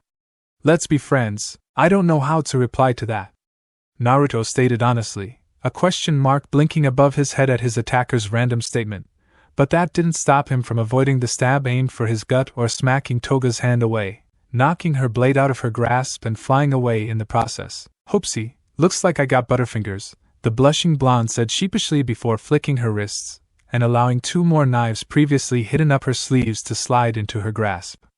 Good thing I carry spares. Charging again, Toga feinted another stab to the gut, and quickly slid to his right when he tried to block, slashing at his exposed elbow. Smack, ouchie! Only for the whiskered teen to immediately smack her hand away again, once more launching her weapon off into the distance. Hey! That's no way to treat a pretty girl, mister, says the one trying to stab me with a knife, Naruto retorted while grabbing her other hand when she tried to do just that and giving it a sharp twist, forcing her to drop her remaining weapon. Why are you even attacking me anyway? Instead of answering, the blushing blonde suddenly moved in closer and grabbed his other hand with her free one, and with an impressive display of dexterity flipped herself onto his shoulders. Hee, this is fun. I've always wanted to ride a cute boy, Toga said giddily as she locked her legs around Naruto's neck, squeezing tightly as she wiggled into a comfortable spot. Oh yeah, we're gonna be super besties. Okay, seriously, why are we fighting? Are you planning to kill me? Rape me? Rape and kill me? I honestly can't tell. Naruto said as he glanced up at the odd girl, barely even affected by her attempted stranglehold thanks to chakra boosting his neck while thinking of a way around their current stalemate. He is way too calm about this, you thought from the sidelines as she stood in front of Ray protectively, the Watet being one of the two reasons she hadn't charged in to help her fellow blonde. The other was the fact that aside from looking a bit annoyed and embarrassed, Naruto seemed utterly unfazed by this random girl running up out of nowhere and trying to stab him. He, somebody's got some naughty thoughts. But that's not what I want at all, Toga said in a teasing tone while leaning in close to the whiskered blonde's bleeding cheek and dragging her tongue across it with a shivering moan. Now this is what I want. Such a wonderful taste. I need to have more of this beautiful blood. Great, so you're one of those types, Naruto muttered in the driest tone possible, his expression shifting to a solid deadpan as the blushing blonde kept licking his cut before sighing in tired aggravation. Oh this. Wha thump in a swift move that caught Toga by surprise, her captive almost effortlessly wrenched her off his shoulders and slammed her into the ground, knocking the wind out of her and scraping up the side of her face on the rough asphalt.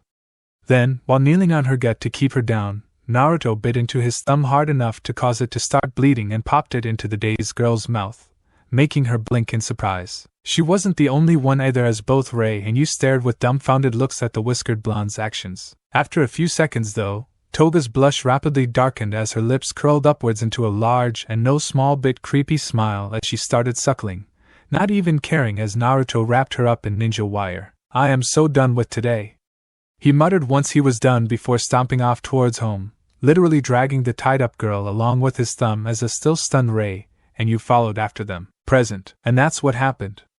Naruto finished his tale with a sigh, idly patting a now napping Toga's head as she kept affectionately snuggling with his side. So that girl tried to stab you repeatedly, and instead of taking her to the police after beating her you brought her into my home? Rumi asked incredulously. Her brows started to twitch rapidly as she spoke. Yep, why? Aside from all the rest of the bullshit that's happened so far today? Naruto asked back, getting a pair of nods from the rabbit woman and Nemuri. She's an addict. I've seen enough in the red light district back home to see the signs. She didn't attack me for fun but in desperation to get her next fix. I'm guessing it has something to do with her twerk thing. It's quirk but yeah, it's possible, Nemuri said while glancing at Toga's sleeping form. Since the rise of quirks, many people have had to struggle with strange addictions as a side effect of their own powers. A good example would be one of her own sidekicks with a fire-breathing quirk who had the near-constant urge to drink flammable liquids like lighter fluid. Wouldn't be the first one I've dealt with, Rumi added with a nod, thinking back to the dozen or so villains she'd beaten who'd just been victims of their own quirks. Even so, that doesn't change the fact she needs to be turned in. If this is a case of quirk-induced insanity then she'll be taken to rehab, or a psyche ward. Yeah, because those have proven to be so reliable, the whiskered blonde retorted while jabbing a thumb at Ray, making both heroines wince slightly while said Watet scratched her cheek sheepishly. Meanwhile, with his point made and story finished, Naruto gently pushed Toga off and stood up, stretching his arms out wide as his joints popped. Look, it's been a really long day and I'm tired as hell. Why don't we call it a night and finish talking about this in the morning? Okay? Great. Night. Not even pretending to wait for a response, he walked out of the room towards the bedrooms before popping back in for a second and pointing at Toga. She had better still be there in the morning or I'm kicking all your asses, well except for you, Ray. With his absence followed a long awkward silence fell over the three heroines, former mental patient, and still sleeping blood addict. God, can this day get anywhere wham agh? Seems Nemuri hadn't learned her lesson yet. End chapter. Kaifuku, Recovery. Sekisetsu, Fallen Snow/Snow Cover. Since the show hasn't revealed what Ray's maiden name is, I picked this one for the time being. And given how obsessed with being number one he is, Endeavor would likely list her under her maiden name to avoid anyone connecting the two together. Energy Manipulation. If anyone has a better quirk name for Naruto's abilities, feel free to leave it in the reviews. Ray's Missing Paperwork. Again, given Endeavor's strong desire to become number one, it's likely he took several measures to ensure nobody could trace Ray to him, since having a mental ill wife who would had blatant signs of physical and psychological abuse would majorly kill his career. So, to prevent this, he likely committed her under the radar, as it were. Simply put, he made sure there was no paper trail connecting her to him and minimal digital presence, which unfortunately means that once the computers were destroyed there was no proof Ray was even a patient at all. Toga. Going over her backstory and actions fully, I honestly feel sad for Toga as she seems less like a psychopath and more like a drug addict who doesn't even understand her own addiction. I'm especially pissed with her parents, who instead of helping her when it started, instead went with the whole ignore it until it goes away mindset and forced her to bottle up the issues until she broke. Not even pretending to wait for a response, he walked out of the room towards the bedrooms before popping back in for a second and pointing at Toga. She had better still be there in the morning or I'm kicking all your asses, well except for you, Ray. With his absence followed a long awkward silence fell over the three heroines, former mental patient, and still sleeping blood addict. God, can this day get anywhere wham agh? Seems Namuri hadn't learned her lesson yet. And now, if there was one word to describe how Toga felt when she woke up today, it would be weird. Not weird in a bad sort of way, but definitely not a good way either. It was just straight up weird and she didn't know why. Maybe it was the fact she woke up to find herself laying on a nice cozy couch, inside an equally cozy yet unfamiliar apartment, while firmly tied up with not Sakazi metallic wire. Certainly not one of the best situations to wake up in for sure, but a quick trip through memory lane was enough to alleviate any worry or panic the blonde teen might have felt, yet the weird feeling remained. The next oddity to get her attention was the chilly and slightly ticklish sensation on her chest, right below her neck and just above her S. Curious, Toga craned her neck as much as she could to find that the top of her shirt had been opened just enough to expose her collarbone. And sitting in the dead center of it was a tribal-looking spiral tattoo about the size of a yen coin. Interesting, and just a wee bit concerning, yet something told the girl that still wasn't the source for her feeling of weirdness. Must be nothing then, Toga thought dismissively as she sat up, which wasn't the easiest task given her current predicament, but she managed. Ooh, you're awake, good morning. In doing so though, the bun-haired blonde ended up being spotted by the only other person in the room at the moment, Ray. The Watette was over in the kitchenette, setting up a rice cooker as she smiled nervously at the bound teen. I hope to didn't disturb you or anything. I was just making some breakfast. Don't worry about it. I didn't even notice you until just now, honestly, Toga said casually with a shrug, before licking her lips as her stomach grumbled. Speaking of breakfast though, mind making me some as well while you're at it? I'd do it myself, but as you can see my hands are a bit tied up at the moment. Sure, how do you like your rice? Ray asked as she calmed down just a tiny bit while moving over to the cupboard to get some more ingredients. Sweet with lime slices, the tied-up blonde said politely, smiling brightly as her mouth started to water a bit. Oh, and a glass of milk please. Well, at least you've got manners, another female voice stated, making Toga snap her gaze towards the hallway to see Naruto and Mirko standing side by side, both dressed in plain loose sweatshirts and sweatpants as pajamas. Seeing that she had the girl's attention, the rabbit heroine waved lazily as she walked over to the fridge and helped herself to some celery. Morning, Miss Stab Happy. Sleep well, did we? In fact, I did. Thanks for asking, Bunny-chan, Toga said happily while either missing or ignoring the dry look she got from the Watette as she immediately focused back on Naruto with a bright feigned smile when he sat down next to her, all but flopping against his side as she snuggled up to him. And good morning to you, bestie. Morning, the whiskered boy muttered, an unsure and confused expression on his face at his fellow blonde's affectionate actions. You know, shouldn't be a bit more upset at me or something with the whole beating and tying you up thing? Probably. But you also gave me a lot of tasty blood and been super nice, so we're cool, Toga said as she continued to cuddle, before yelping when she ended up tipping over and falling onto Naruto's lap. Though if it's not too much to ask, could you please untie me already? It'd be nice to be able to move my arms again, and this stuff is really starting to dig in. Only if you promise not to try and stab me or anyone else, Naruto stated, ignoring the looks of shocked disbelief he got from Ray and Rumi. If you want more blood, just ask me for some. It would be a lot less of a hassle and I got plenty to spare. Naruto, you cannot be. Okidoki, I promise. Toga cut Rumi off excitedly, her cheeks darkening and a bit of drool oozing from her lips at the thought of getting blood whenever she wanted, before redoubling her snuggling.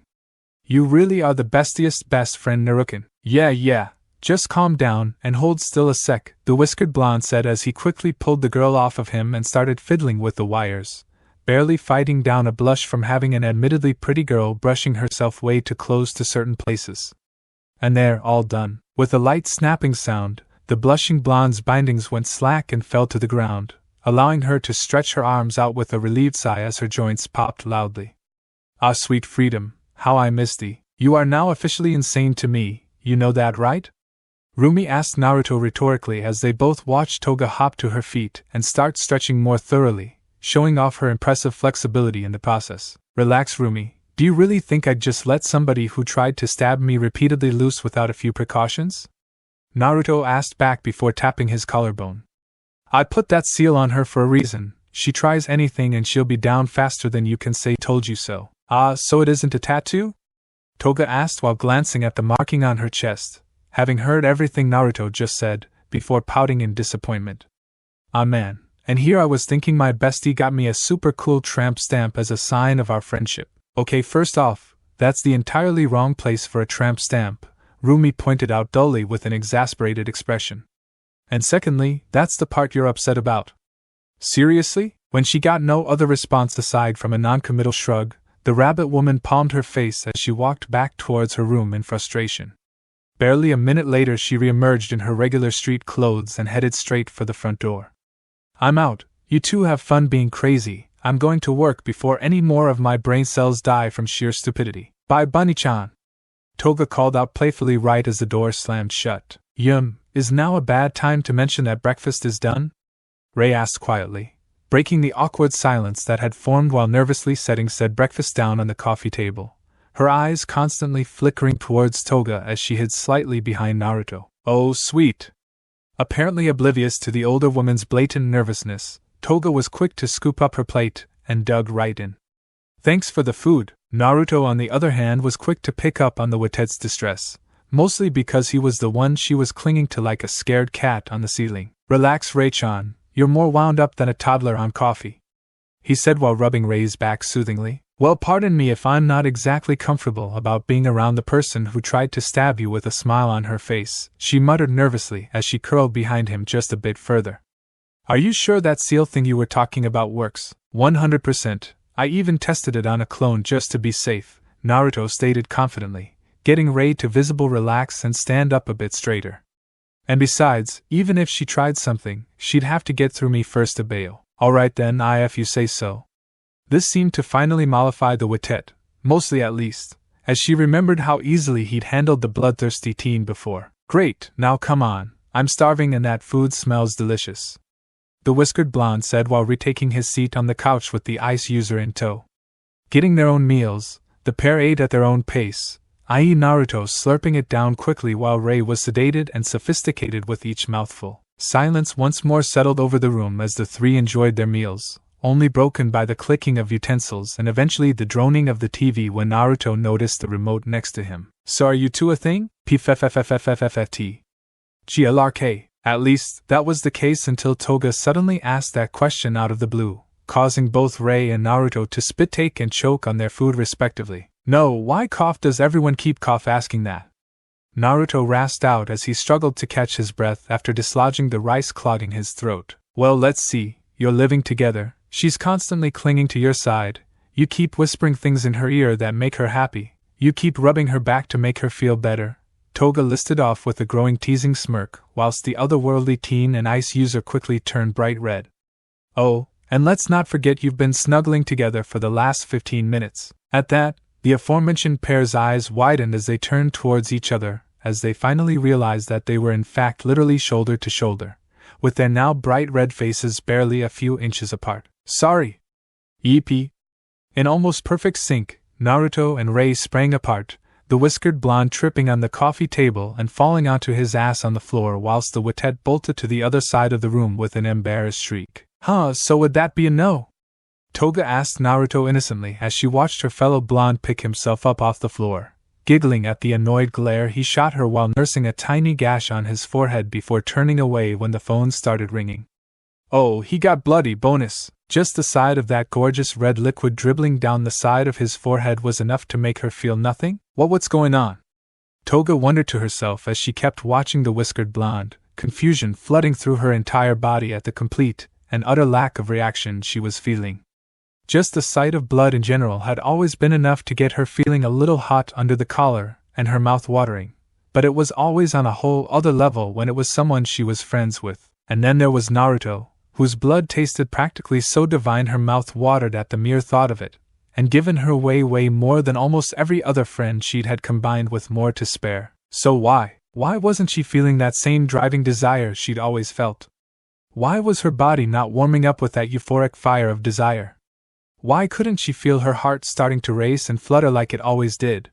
Why were her thoughts not growing hazy with those delightful, delicious visions of blood, and more blood? To be fair, she did feel a bit excited, and she couldn't help but lick her lips as Naruto wiped the blood away to reveal unmarred skin as he answered the phone. Yet it felt so much weaker muted maybe. It was like comparing the difference between a pebble to a boulder. Both were technically the same thing yet completely different. So caught up in her thoughts, Toga became so oblivious to the world around her that she never noticed Naruto standing right in front of her until he flicked her right in the middle of her forehead. Ouchie! Why'd you do that, Mine? I was checking if anyone was still home, the whiskered blonde said jokingly while playfully tapping the top of her head until she swatted his hand away, before his expression suddenly turned serious. But seriously, you've been totally zoned out for the last 5 minutes. Something wrong, Toga? No, yes, maybe, I don't think so, Toga muttered unsurely as she rubbed her head, her normal cheery demeanor replaced with confused uncertainty. Eventually, though, she settled for the best way she could think of at the moment to describe it. I feel weird. Yeah, okay, weird how?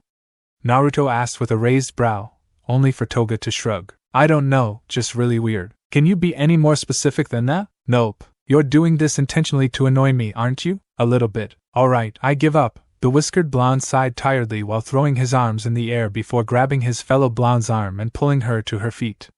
Come on, we both need to get ready. Ready? Toga parroted with a tilted head. Ready for what? Checkups. That call was Namurican. She's apparently set us both up with doctor appointments, and is on her way to take us there, Naruto said, making his fellow blonde blink in surprise. Yeah, surprised me too. Now come on, Rumi left some clean clothes out for you and you really need a bath. Hey! Are you saying I stink? Toga demanded with an offended huff. Yes I am, because you do. How dare you? I do not sniff, oh god I freaking reek. Toga started to deny as she took a quick whiff of her shoulder, only to end up gagging with a green face as the musk of sweat, stale blood, and God only knows what else suddenly flooded her nostrils. Told you so, Naruto said dryly before both blondes vanished into Rumi's room, leaving Ray all by her lonesome in the living room. Still blushing heavily, the Witette took several long, slow breaths as she slowly managed to regain her composure after quite possible one of the most embarrassing moments in her life. Alright, the bathroom's over there, and there are the clothes that why the hell are you undressing? Well duh, I can't take a bath in my clothes silly. That's not what I meant, I know, scratch that, now it was the most embarrassing moment of her life. Half an hour later, ha. You seriously did that? Yep, Naruto's brow twitched rapidly in annoyance, as he and Toga sat in the back seat of a sleek black car that was driven by Namuri, his face bright red and steam rising from the top of his head as the vampiric-like blonde beside him finished telling the laughing rated heroine about the morning events. You should have seen it, he was like what are you doing, and cover up already. While he was totally enjoying the view, Toga said with a teasing giggle while resting her head on her fellow blonde's shoulder. Isn't that right, Narukin? I swear I am going to get you back for that bail. Naruto grumbled sourly as he somehow did the impossible and blushed even harder, which made the two women laugh even harder. Hee man, that has to be one of the funniest things I've ever heard, Namuri said after a few moments once she managed to get her laughter under control. Shame I missed all the fun though. Well, there's always next time, right? The bloodthirsty blonde suggested with a mischievous smirk that the sultry heroine shared. I like the way you think, young lady. Welp, I'm doomed, Naruto thought in despair, already able to see the diabolical plots forming in the teasing duo's heads. Fearing for his sanity, the whiskered blonde was quick to think up of anything to change the subject. So, what exactly is this whole checkup thing really about? I doubt it's as simple as you made it sound over the phone. Feeling a bit paranoid, are we? Namuri asked rhetorically as she glanced at the boy through her rearview mirror. You should relax, kid, we're just following standard procedure. Making sure you're healthy, up to date on your vaccinations, and don't have any unwelcome surprises that could cause some trouble later. Alright, and what about her? Naruto asked while jabbing a thumb towards Toga. Full psych evaluation and quirk examination.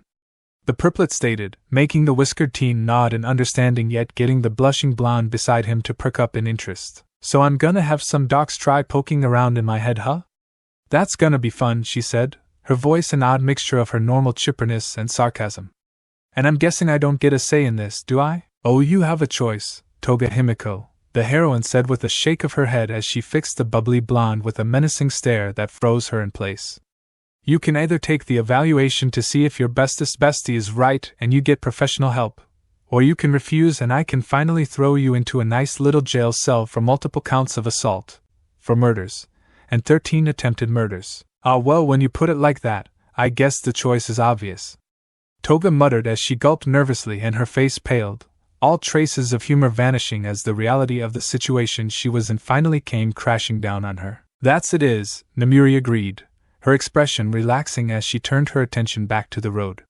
Besides, we also got to make sure you didn't catch anything icky bugs during your misadventures. Or if you gave any to Naruto for that matter. What? Both blondes asked in sync, question marks seemingly blinking above their heads. You'll see, was all the purplet said before the car came to a sudden stop. Would you look at that, we're here. Popping her door open, Namuri was already out of the car before either of the blondes even realized what was happening, leaving them to quickly scramble out after her.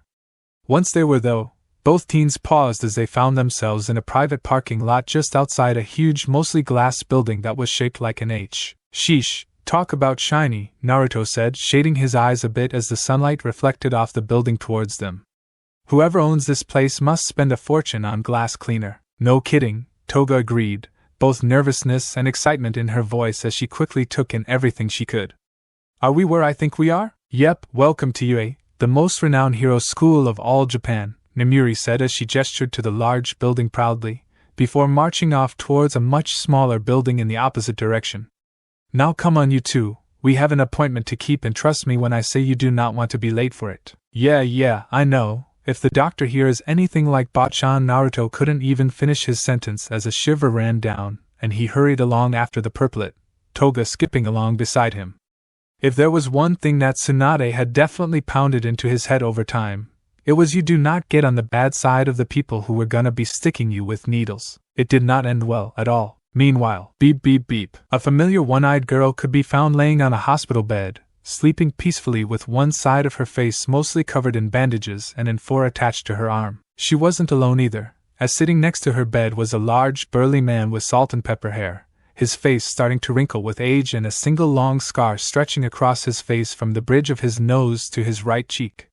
Yet despite his imposing appearance, the man looked anything but threatening as he hunched over the bed, his expression a mixture of disbelief and pure relief as he gently clasped the sleeping teen's hand. And lastly, standing by the door was Aizawa, looking scruffy and tired as he always did while he sipped at a juice packet, and Naomasa, a manila folder in the detective's hand that had Tamao Aguro written on the tab. I almost can't believe it, the burly man muttered, tears falling from his eyes as he bowed his head after all these years.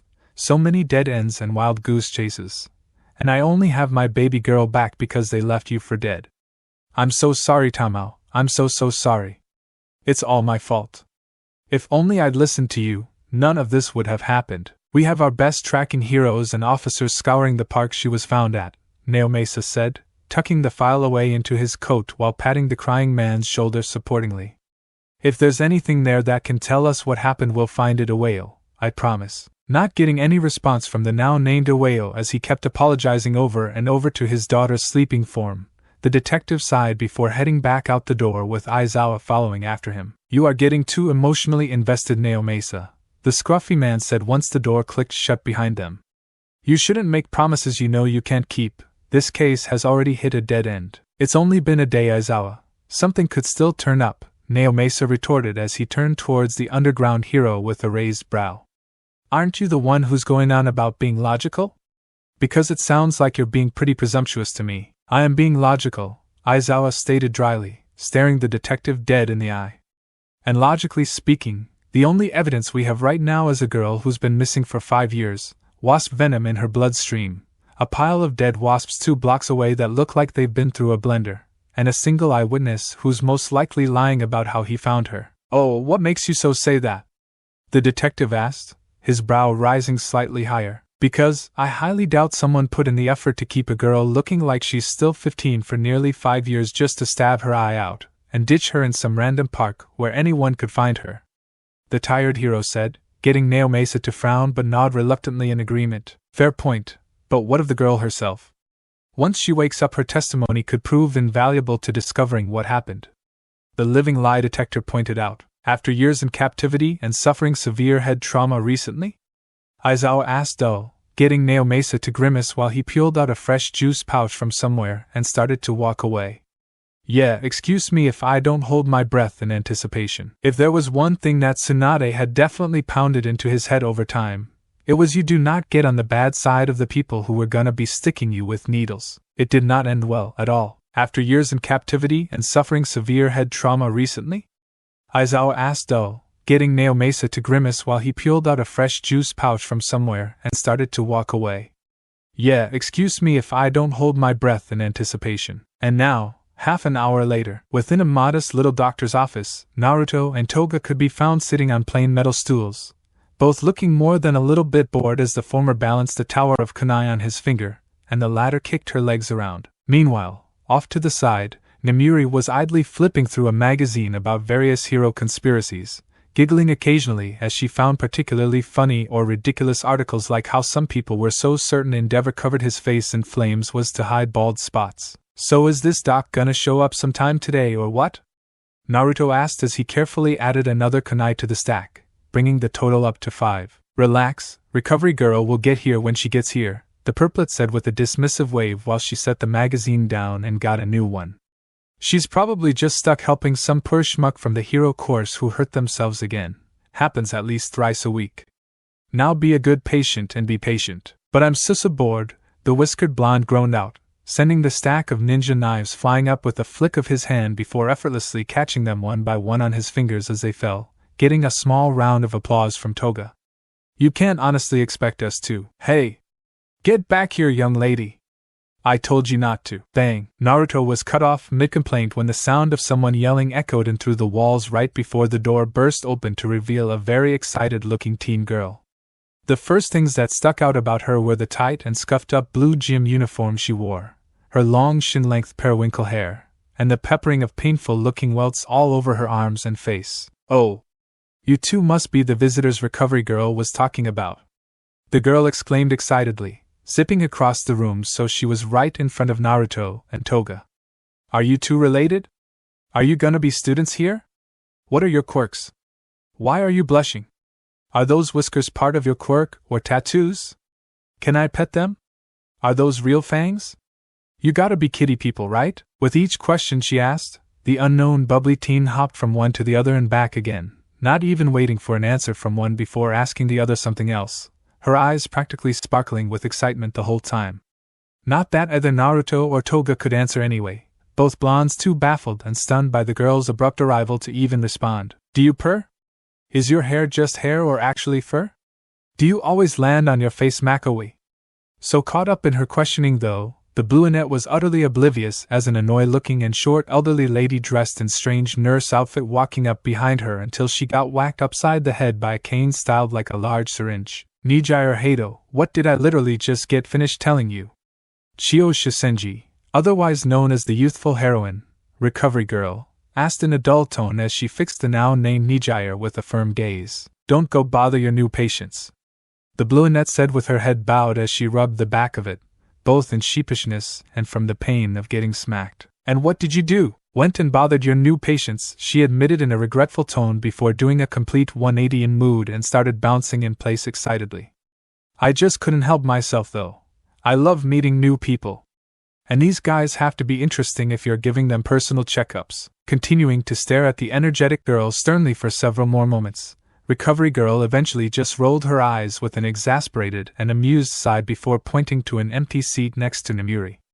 I figured as much. Just sit down, and at least try to stay put while I do my work then. Okie dokie, Nijire said, saluting jokingly while flopping into a seat, albeit one right next to Naruto rather than the one Chio had pointed to, and started lightly poking the blonde's whisker marks curiously to his chagrin. I should have seen that coming, Chio thought with a bemused giggle before turning towards the still open doorway. Come on, you two, might as well introduce yourselves now. A moment after she said that, two young men popped into view, a muscular blonde teen with odd scurrilous eyes and bashful grin, and a thin dark blue-haired guy with elven-like ears and nervous demeanor who kept staring at a nearby wall. Both teens wore identical gym clothes and were covered all over in angry red welts just like Nijire. Sorry, recovery girl, we tried to stop her, but you know how Nijire gets with new stuff, the former said apologetically, scratching the back of his head awkwardly as he stepped into the room. Once he was closer, though, the muscular boy's attitude quickly brightened up as he held out one of his hands to each of his fellow blondes. It's nice to meet you. I'm Mirio, and the shy guy behind me is Tamaki. Sorry about our friend barging in like this. Hello, Tamaki muttered softly, still refusing to make eye contact. It's fine, better than just sitting here bored out of my mind anyway, Naruto said, swatting Nijire's hand away repeatedly as she kept trying to mess with his whiskers while shaking Mirio's. Naruto Uzumaki at your service. And I'm Toga, Toga said cheerily while accepting the other hand. Nice to meet you, Mr. Muscles. Oh. Nice one, I'm totally gonna start calling you that from now on. Nijire told Mirio, sending Toga a thumbs up whilst her friend rolled his eyes. If that's what you want, Blueberry Blast. He retorted jokingly, getting the brunette to burst out in giggles. Alright, now that you've been introduced, why don't you two take a seat so I can do my job already? Recovery girl said, an edge of impatience leaking into her voice as she pointedly tapped her cane on the ground. In an instant, both young men were seated next to Midnight with nervous smiles. Chio may be the nicest of nicest doctors you ever met most of the time, but anyone that had ever gotten on her bad side learned exactly how scary a cane could be. Better, the elderly woman said with a nod, before pulling out a remote from one of her many pockets as she walked up to Toga. Well, Duri, ladies first. Beep thunk thunk. Naruto yelped in surprise, jumping up into a ready fighting position as a pair of walls suddenly shot up from the floor, completely cutting Toga and Recovery Girl out of view. Relax, will you? They're just privacy walls, Namuri said, a light snicker slipping past her lips at seeing the whiskered blonde's reaction. Meanwhile, Tamaki chuckled almost inaudibly whilst Mirio chuckled and Nijire patted Naruto's back as he settled back into his seat. They get everyone the first time. Gee, thanks for the heads up, Naruto said sarcastically, sending the purplet an annoyed glare that only made her giggle even more. And hasn't anyone ever heard of, oh I don't know, curtains? We used to use those, sure, the adulterated heroine stated while pushing up on the bridge of her glasses, smirking as the light reflected off her lenses dramatically. But then we had to deal with rampant cases of privacy violation and peeping thanks to people with superhearing, supervision, X-ray vision, or invisibility quirks, and quirks with dangerous backlash like emitting radiation or poisonous gas while sleeping. Yeah, that makes sense, the whiskered blonde said after a brief pause, unable to argue with that logic, before reflexively swatting Nijire's hand away when she started petting his cheek. What the heck are you doing? You're a kitty guy. I want to see if you purr when I pet your whiskers. The brunette admitted without even an ounce of shame as she immediately went for another attempt, much to Naruto's displeasure. I am not a catabeo. And I definitely do not. Brrrrrrrmm. Pure silence filled the room as everyone stared at the otherworldly teen, who in turn was looking down at his own chest with a surprised expression. What do you know, I actually purr, he said after a few moments, sounding both fascinated and confused, before freezing as a chilling impending sense of doom ran down his back. Slowly looking back up, sweat almost immediately began pouring from his brow upon seeing both Nijire and Amuri's faces literally inches from his own, the former's eyes sparkling like a kid in a candy store and the latter grinning all too similarly to a certain purple and pink cat from Wonderland. So cute. Here, kitty kitty. As the pair loomed over him, it took exactly .001 seconds for Naruto to figure out exactly what was about to happen and turn paler than a sun-bleached bone soaked in bleach. Oh shit, I actually purr. Meanwhile, a few moments earlier. Oh, that was so cool! Toga exclaimed excitedly as she watched the walls spring up and lock into place. Do it again! Do it again! Perhaps later, dear, Chio said with an amused shake of her head before patting the chair's armrest, prompting the blushing blonde to settle down and lean back in her seat. Before we start, I am obligated to inform you that due to your unique circumstances you are and will be under observation for this whole exam. Yeah, Toga looked up at the ceiling pointedly, where a pair of newly installed cameras, if the small bits of plaster and fresh paint smell meant anything, were trained in on her, and then towards the wall behind her, which had an innocently placed mirror.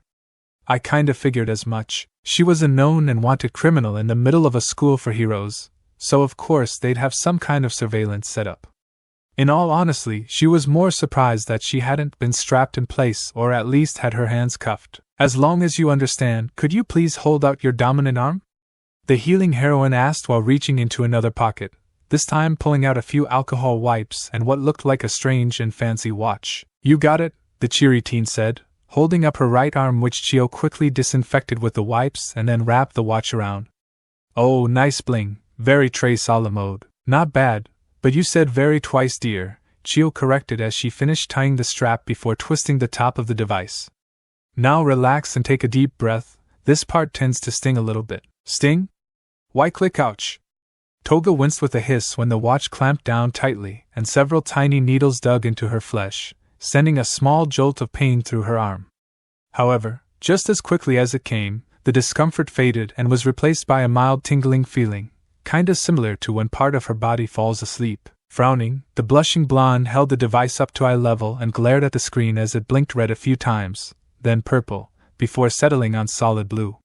And I take back what I said about this thing, it totally sucks. What even is it anyway? It's a portable bioanalyzer, or a doctor in a watch, Chio explained while rolling her eyes as Toga continued to glower at the watch-like gadget. It's set to be standard issue for all doctor exams within the next year or so. I don't think they're gonna be very popular.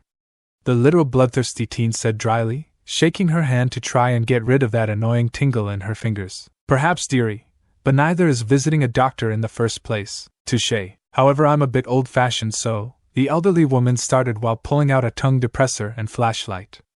Open wide and say ah, yeah. Meanwhile, as the girl had her throat examined, 3 people watched on in interest from the other side of the mirror. Everything appears to be in working order. The first individual, a short humanoid creature with white fur, and a large scar over one eye, said cheerily, his gaze drifting from Toga and Recovery Girl to a laptop set before him showing the PBA readouts. The eccentric, helpful, and terrifyingly smart principal of UA, knees of the dog bear mouse thing? And my oh my, such an interesting little wealth of information. Don't you agree, Tamako-san? No kidding, her endorphins and dopamine levels are alarmingly high, and just look at her brain activity and metabolic rate, they're all over the place. The now named Tomoko, a woman with long emerald hair and wearing a cat-themed costume, said as she traced her finger over a few different areas. Sounds intriguing, woof. The last person, Kenji Tsurigami, a police chief with the head of a dog in place of a normal human one, stated.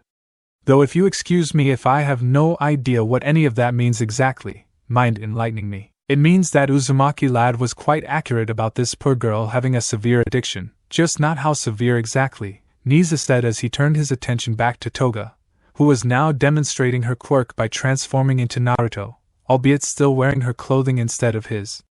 It appears that Himiko-san's quirk not only affects her nucleus accumbens and lateral hypothalamus to stimulate her desire for blood, but has a direct connection to her digestive system that results in a false nutritional requirement. Translation, please? The chief asked dryly as he turned to Ragdoll. Basically, she's felt like she was starving and going through withdrawal at the same time, said Emeraldette, simplified as she sent the blushing blonde a sympathetic look which only grew when she used her quirk search on the teen. All the time, likely for most if not all her life. Ah woof, that can have been pleasant, Kenji muttered, grimacing as he imagined such an experience, though that didn't stop him from politely averting his gaze when Toga had to lift her shirt so Chio could use a stethoscope. If that's true, then it's no wonder she snapped, and would also explain why she has been so mentally stable since meeting Uzumaki-san. He was probably the first that ever gave her a full meal, as it were, Niza added while sipping at a cup of tea he got from somewhere. Although this also brings up some very concerning questions. You thinking another case of IQI? The dog-headed man asked. IQI, otherwise known as intentional quirk ignorance, was when a parent or parents would ignore, shun, and or attempt to suppress their child's quirk, whether it be because the child had one that was considered useless, villainous, or even just personal bias. It was a horrible act of neglect that was sadly growing more and more common each year, with a current estimate of 1 out of every 7 villains being directly resulted from such childhoods. I'm almost certain of it, the principal stated, taking another sip as he watched Chio finishing up her exam after cleaning up the gray sludgy mess left behind by Toga's quirk. According to Himiko-san's file, her parents have changed their statements multiple times, going from claiming she was an innocent angel that wouldn't harm a fly to a relentless demon child that was born bad. Yet there is not a single trip to a quirk or a regular therapist on her record. Odd, no? I'll have some officers look into it further. Woof, Kenji said calmly as he jotted something down on a notepad, though if one listened closely they could just hear a low grumbling growl. However, as he was writing, a loud pinging prompted the man to pull his phone from his pocket and groan. Damn it, something is up back at the station with the construction crew. I got to go. Let me know if anything else turns up. Yes, of course, you'll be the first to know if we turn anything up, Tsurugame-san. Niza said with a wave as the police chief hurried out of the darkened room, just a small amount of annoyance and bemused bleeding into his voice. You knew that was gonna happen, didn't you? Ragdoll asked once Kenji was gone. He's the chief of police, Tamako-san. It's expected that something would come up that would need his immediate attention sooner rather than later. It is why I much prefer working with Naomasa-san, less untimely interruptions. The odd principal admitted casually while sipping his tea once more, getting an understanding nod from the cat-themed heroine. Back with Toga. Just a little twist here and Viola, Recovery Girl said as she removed the PBA from Toga's arm and her lips stretched out to plant it on the girl's forehead, causing the small punctures left behind to rapidly heal away into nothing. All done, that wasn't so bad, was it? I guess so, the blushing blonde mumbled with a shrug, rolling her recently healed wrist with a satisfying crack, before suddenly perking up excitedly as a thought hit her. Oh, do I get a lollipop now? Unable to help herself, Chio giggled at the sight of a teen girl bouncing in her seat excitedly like a little kid and pulled out a handful of gummy bears. Unfortunately no, but how about some of these little guys instead? Ugh, I love gummy bears. Faster than the elderly healer could blink, the sweets were swiped from her grasp and quickly started vanishing into the bloodthirsty teen's mouth. Thank you? Now, no talking with your mouth full, dearie. Recovery Girl chided half-heartedly as she activated the device that retracted the privacy walls. Thunk thunk brrrrmmm. Stop it. Smack, stop it. Smack, stop it. Smack. Only for both her and Toga to end up blinking in surprise upon being greeted by the sight of a dull-faced and lightly blushing Naruto, as he alternated swatting Nijire and Midnight's hands away from his cheeks. Oh my gosh! You can purr! Toga exclaimed, her eyes sparkling as she all but teleported to her fellow blonde's side. That is so adorable! Why didn't you tell me you can purr? Trust me, this is as much a surprise for me as it is you, Naruto said dryly, his brow twitching as the bloodthirsty teen joined the other two women and started playfully scratching his whiskers. This is gonna be a thing from now on, isn't it? Every time we meet from now on. Midnight admitted shamelessly with a teasing grin even as she finally stopped and retook her seat, though mostly to get out of Chio's way. Alright you two, enough tormenting the poor boy and go take a seat, the elderly healer said as she gently pushed both Toga and Nijire away from the whiskered blonde whose face they were shamelessly molesting. I have a job to do still, so shoo. Oh, but I barely got to pet him. Toga grumbled with a cute pout and slumped shoulders as she reluctantly backed off, flopping into an empty seat beside Mario. And I still have questions that need answered, Nijire said while sinking back into her own chair, which she promptly scooched even closer to Naruto's. Like, why are you getting an exam from Recovery Girl? Wouldn't a regular doctor have been fine? Are you gonna be students? Is your hair naturally blonde? Do you have fangs too? Where Chio suddenly drops a bag of gummy bears onto the brunette's lap. Oh, candy, she really is airhead. Most of the room's occupants thought in sync as they watched the brunette help herself to the chewy sweets. Click-ow. Meanwhile, Naruto grunted as the elderly nurse used the opportunity to attach a fresh PBA onto him, earning herself a dirty look from the whiskered blonde. Gee, thanks for the heads up, Doc. Oh, don't be such a wuss, it wasn't that bad, dearie, Recovery Girl said as she patted the boy's shoulder. And besides, I'd be more worried on what exactly that little gadget might find if I were you. Excuse me? The blonde asked with a raised brow, his eyes flickering from the healing heroine and the device on his arm. Well, dearie, who knows what you may have caught whilst you were giving Himiko-san blood, Chio stated, getting said blushing teen's attention especially when elderly lady added. She does have syphilis after all. I what? Toga exclaimed in shock, her face rapidly paling. How is that? The PBA detected it when I first put it on, Speaking of which, you're clean, dear, Recovery Girl explained while checking the screen to find it set on solid green before turning back to see the still shocked look on Toga's face. What? Did you think carelessly consuming blood from random strangers wouldn't have consequences, dearie? But MMY quirk. Having a blood-based quirk does not mean you are automatically immune to blood-borne diseases, just like how most with fire quirks can still get burned.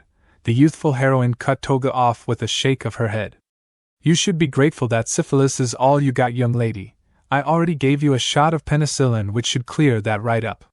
It could have easily been something far worse and much harder to treat, like HIV or hepatitis. Toga didn't say anything. In fact, it was hard to tell if she was even listening anymore, as she sank deeper into her seat, a look of dawning horror on her pale face as she idly tapped the side of her lips with one hand. Oh man, I thought we were intruding before, but this really takes the cake. Mirio thought with an awkward cough, unknowingly mirroring both Nijire and Tamako's own thoughts. Reaching over, Nemuri gave the normally chronically blushing blonde a shake that didn't even get a blink in response. I think you broke her. I'm not surprised, Recovery Girl said with a sigh, as this was far from her first time shattering someone's misconceptions about their quirks like that. Could one of you be a dear and take her to Inuizan? No doubt she's going to need a therapist, and he's expecting her anyway. Two'll do it. Tamaki muttered quietly, grabbing a still unresponsive Toga by the arm and gently pulling her along out of the room. And I'll go make sure she actually makes it once he realizes he inevitably gets too embarrassed, halfway slammed down the hall. Nemuri said as she followed after the pair, adding the last bit after the telltale sound of someone smacking their head into a wall rang out. Once they were gone, an awkward silence settled within the exam room as the remaining occupants were unsure how to react. Seiya. Aside from Chio, who continued her exam like nothing had happened. After a minute or so though, Mirio decided to finally speak his mind as he looked towards the elderly nurse with an uncharacteristic frown on his face. That was kinda harsh. I dress wounds, not the truth, dearie, the healing heroine stated as she went from checking Naruto's throat to his eyes. She needed to learn that her actions have serious consequences, for both her sake and the sake of those around her. Alright, if you say so. The muscular blonde said with a reluctant nod. But should you have really blurted it out like that? What about doctor-patient confidentiality? Won't you get in trouble? Nijire asked rapidly, her head tilted to the side with curiosity. Of course not. I'm also legally obligated to inform my other patient of risks such as possible infection of a dangerous disease, Recovery Girl stated, then suddenly fixing both teens with a stern look as her cane seemed to shine ominously. Besides, I know you won't go gossiping about Himiko-san's personal health information without her permission, right? Yes, ma'am. Mirio and Nijire said quickly in identical nervous tones, the former even going so far as to salute like a marine. Good, the elderly nurse said before turning her attention back to Naruto with her stethoscope at the ready. Now I need you to take off your shirt for this, so do you want the walls up or? Nah, I'm good, the whiskered blonde cut in, not even hesitating on pulling said clothing off to reveal his toned chest and waist. However, as he handed the bundled shirt over to Nijire, who totally wasn't ogling his chest at all, he couldn't help but note the welts on her arm again. Hey, speaking of health stuff, what's with all those bumps? Oh, funny story actually, said Bluinette started with an excited grin whilst her blonde companion grimaced. You see, our class was doing a practice rescue operation where we weren't allowed to use our quirks and xxxx. Someone definitely knows how to stay in shape, Ragdoll said with an approving nod at seeing Naruto's bare chest, a light blush on her cheeks. The whiskered teen was the perfect mix of muscles and leanness, with firm pecs and solid biceps that showed he had the bite to back up his bark yet still keeping a thin, streamlined build. It's a good thing Pixie Bob didn't come with me or she'd be all over this kid right now. Yes, she has been getting quite a bit desperate on finding a husband these last few years, Nizu agreed while sipping at his tea, constantly going from staring at the whiskered blonde to the laptop and back again with an interested hum. However, I don't believe admiring Uzumaki-san's physique was the reason I requested you to come. Yeah, I know, this isn't the first time you've called me for this, the Emeraldette said in faux exasperation as she playfully rolled her eyes before they gained a familiar gleam when she locked her sights onto Naruto again. Given her quirk could moderately gauge a person's strengths and weaknesses at a literal glance, the heroine had been called to help with such things, mostly by hero schools wanting to see if she thought someone could do well in their hero courses.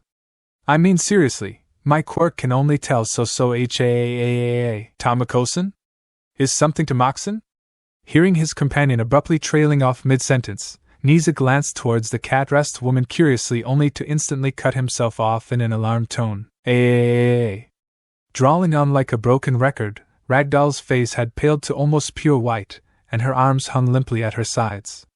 The most striking and alarming thing though were her now severely bloodshot and rapidly twitching eyes that then promptly rolled up into the back of her head with blood flowing down her cheeks like tears as she pitched forward. XXXX. And that's when we found out that that weird buzzing wasn't part of the test but actually a colony of wild honeybees. Thunku?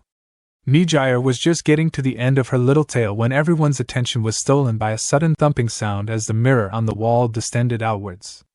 Huh, has that mirror always been there? Recovery Girl was about to respond, likely to say it was or dissuade attention, but before even the first word could pass her lips, Naruto was in front of the glass faster than she could blink. Crack, which he promptly ripped out of place one-handedly, along with a large portion of the wall itself, revealing the once hidden observation room with Niza frantically trying to help a heavily convulsing ragdoll. Recovery Girl was about to respond, likely to say it was or dissuade attention, but before even the first word could pass her lips, Naruto was in front of the glass faster than she could blink. Crack, which he promptly ripped out of place one-handedly, along with a large portion of the wall itself, revealing the once hidden observation room with Niza frantically trying to help a heavily convulsing ragdoll. What the? And now, meanwhile, tick tick tick, tick tick tick, tick tee. Why do all shrinks have very loud clocks?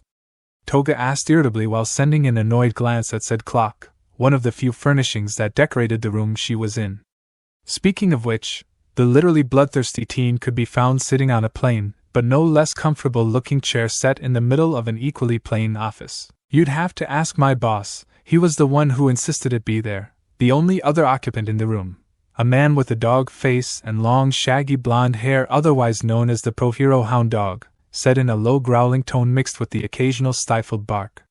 In his hands was a thick manila envelope that he was idly flipping through, his gaze flickering from the pages within to the girl before him and back again several times. And to be clear, I'm not a shrink, just a guidance counselor with psychologist training. A tomato, potato, Toga shrugged as she plastered on a cheery smile. So is this the part where you start by asking me how I'm feeling or something? Normally yes, but judging by the fact you've spent the last 45 minutes between hyperventilating and strangling the birthday gift I just got from my niece last week, I'd say the answer to that question is pretty obvious. The dogman stated bluntly while pointing downwards, causing Toga's gaze to drift downwards to her hands, which were clasped tightly around a deformed and slightly chewed up rubber bone with "No. 1 bestest uncle ever" sloppily scribbled on the side. Sorry about that. She muttered with a sheepish giggle, gingerly setting the ruined dog toy on the hero's desk before putting her hands behind her back with an innocent whistle. Don't worry about it, it was already doomed to such a fate eventually. Besides, as he spoke, Hound Dog set the folder in his grasp down, revealing a picture of a younger Toga along with over a dozen police reports, health records, and other such documents. I do believe we have other matters to discuss. Oh yeah, Toga's smile became noticeable more strained and the faux cheery air around her evaporated away into nothingness. I'll be honest, was kinda hoping we could skip this part. You would not be the first nor will you be the last. But you can only avoid the issue for so long. The UA counselor stated while steepling his fingers together so he could rest the end of his snout on them. If you say so, the petite blonde said dismissively as she leaned back into her seat and smiled casually. So what you wanna talk about then, Doc? Want me to say how naughty I've been and that I'm sorry for what I've done wrong? Tell me how I should be a good law-abiding little girl that does as she's told like everybody else? Or maybe, let's just start with you, Hound Dog interjected bluntly, getting Toga to pause with a confused look as he reached down and flipped the folder shut.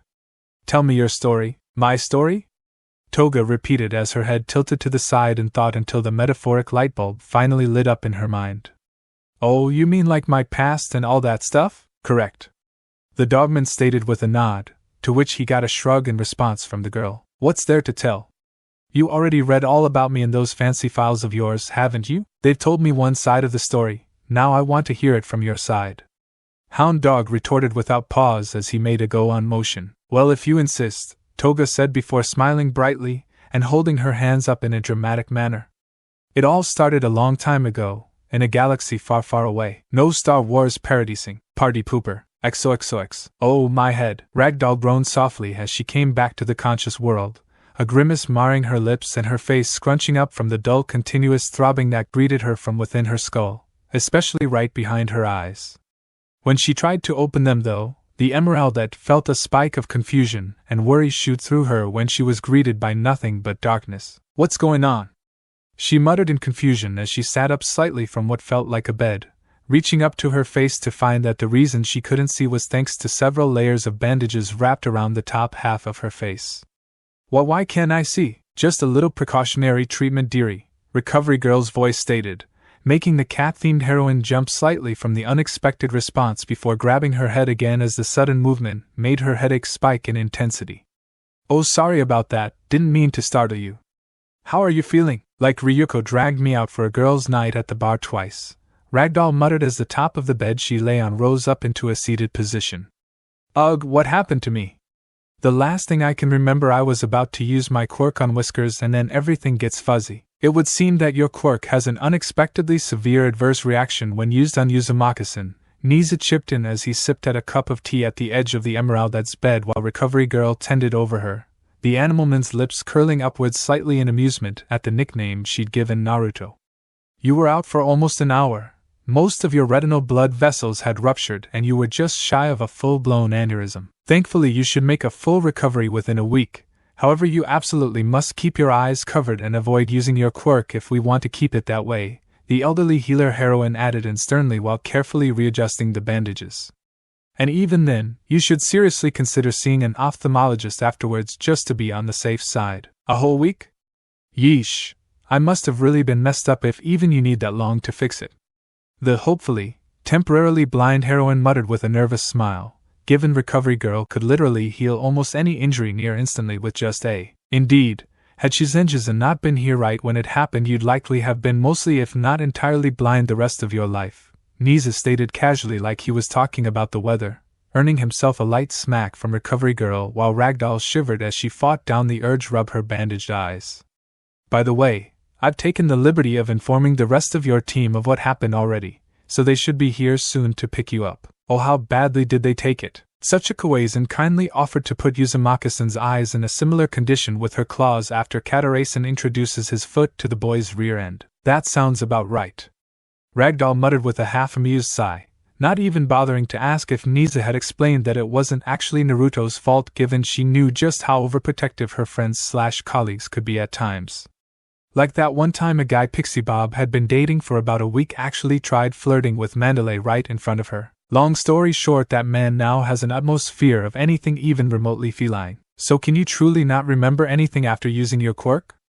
Recovery Girl asked to change the subject, although there was a genuine hint of curiosity in her voice as she spoke. Instead of answering right away though, Ragdoll hummed softly to herself while rubbing her chin, her brow furrowing as she went through her recent memories with a fine-tooth comb. Normally she had no trouble doing such a thing, in fact doing so quite often to help sort out the large amounts of information her quirk could collect. Maybe, but it doesn't make any sense, she eventually said unsurely after several moments of silence, her lips curling into an uncharacteristic frown. That seizure must have messed with my head or something, because for some reason I could swear my quirk says that there was a second person in the exact same spot as Uzumaki-san. Is that so? Niza asked curiously, his ear twitching slightly as he tilted his head to the side. Yeah, but not like a dual sentience quirk or something, it just ning.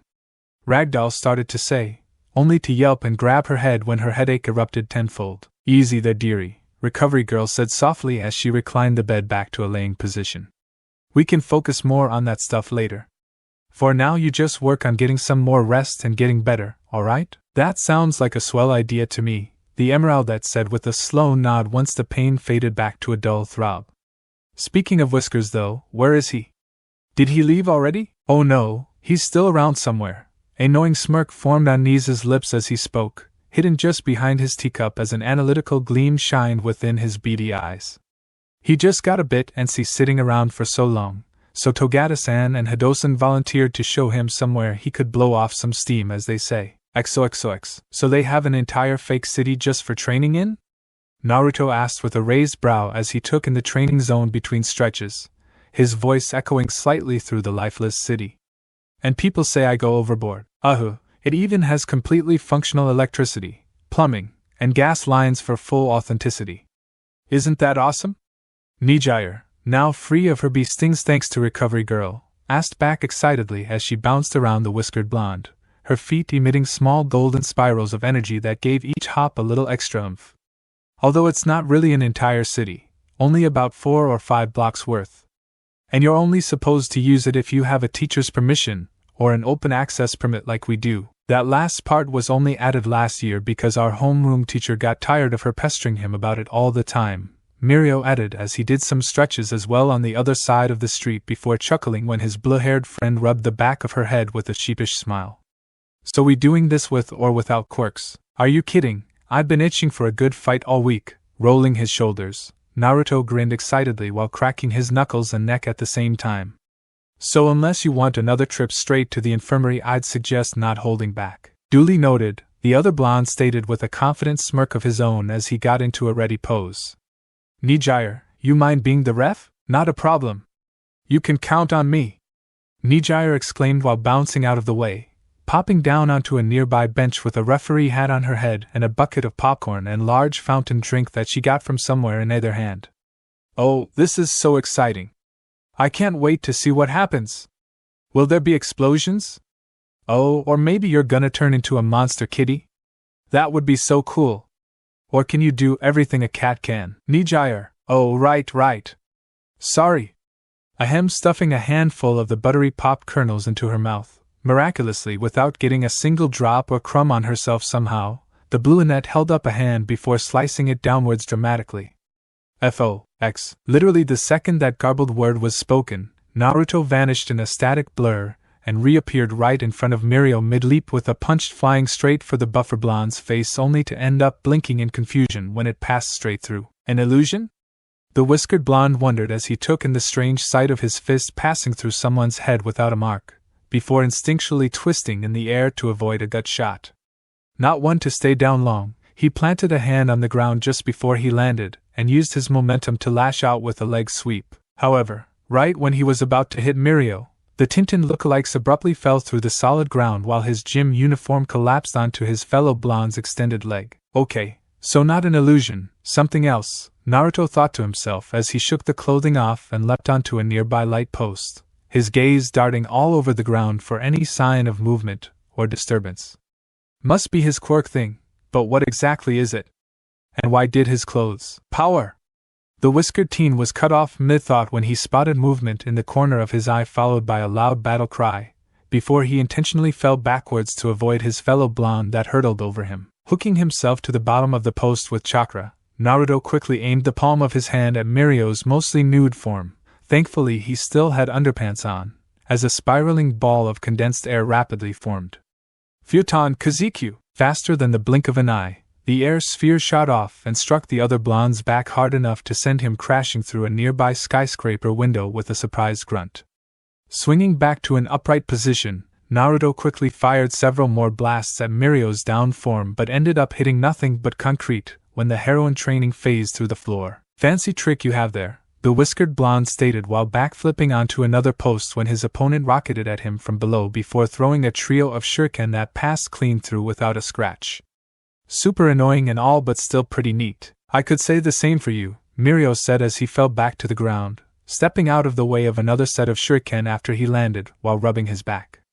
Your speed is crazy and that wind attack of yours hits like a truck. Thanks, I actually just worked it out recently by accident, Naruto admitted with a sheepish grin while rolling his shoulders.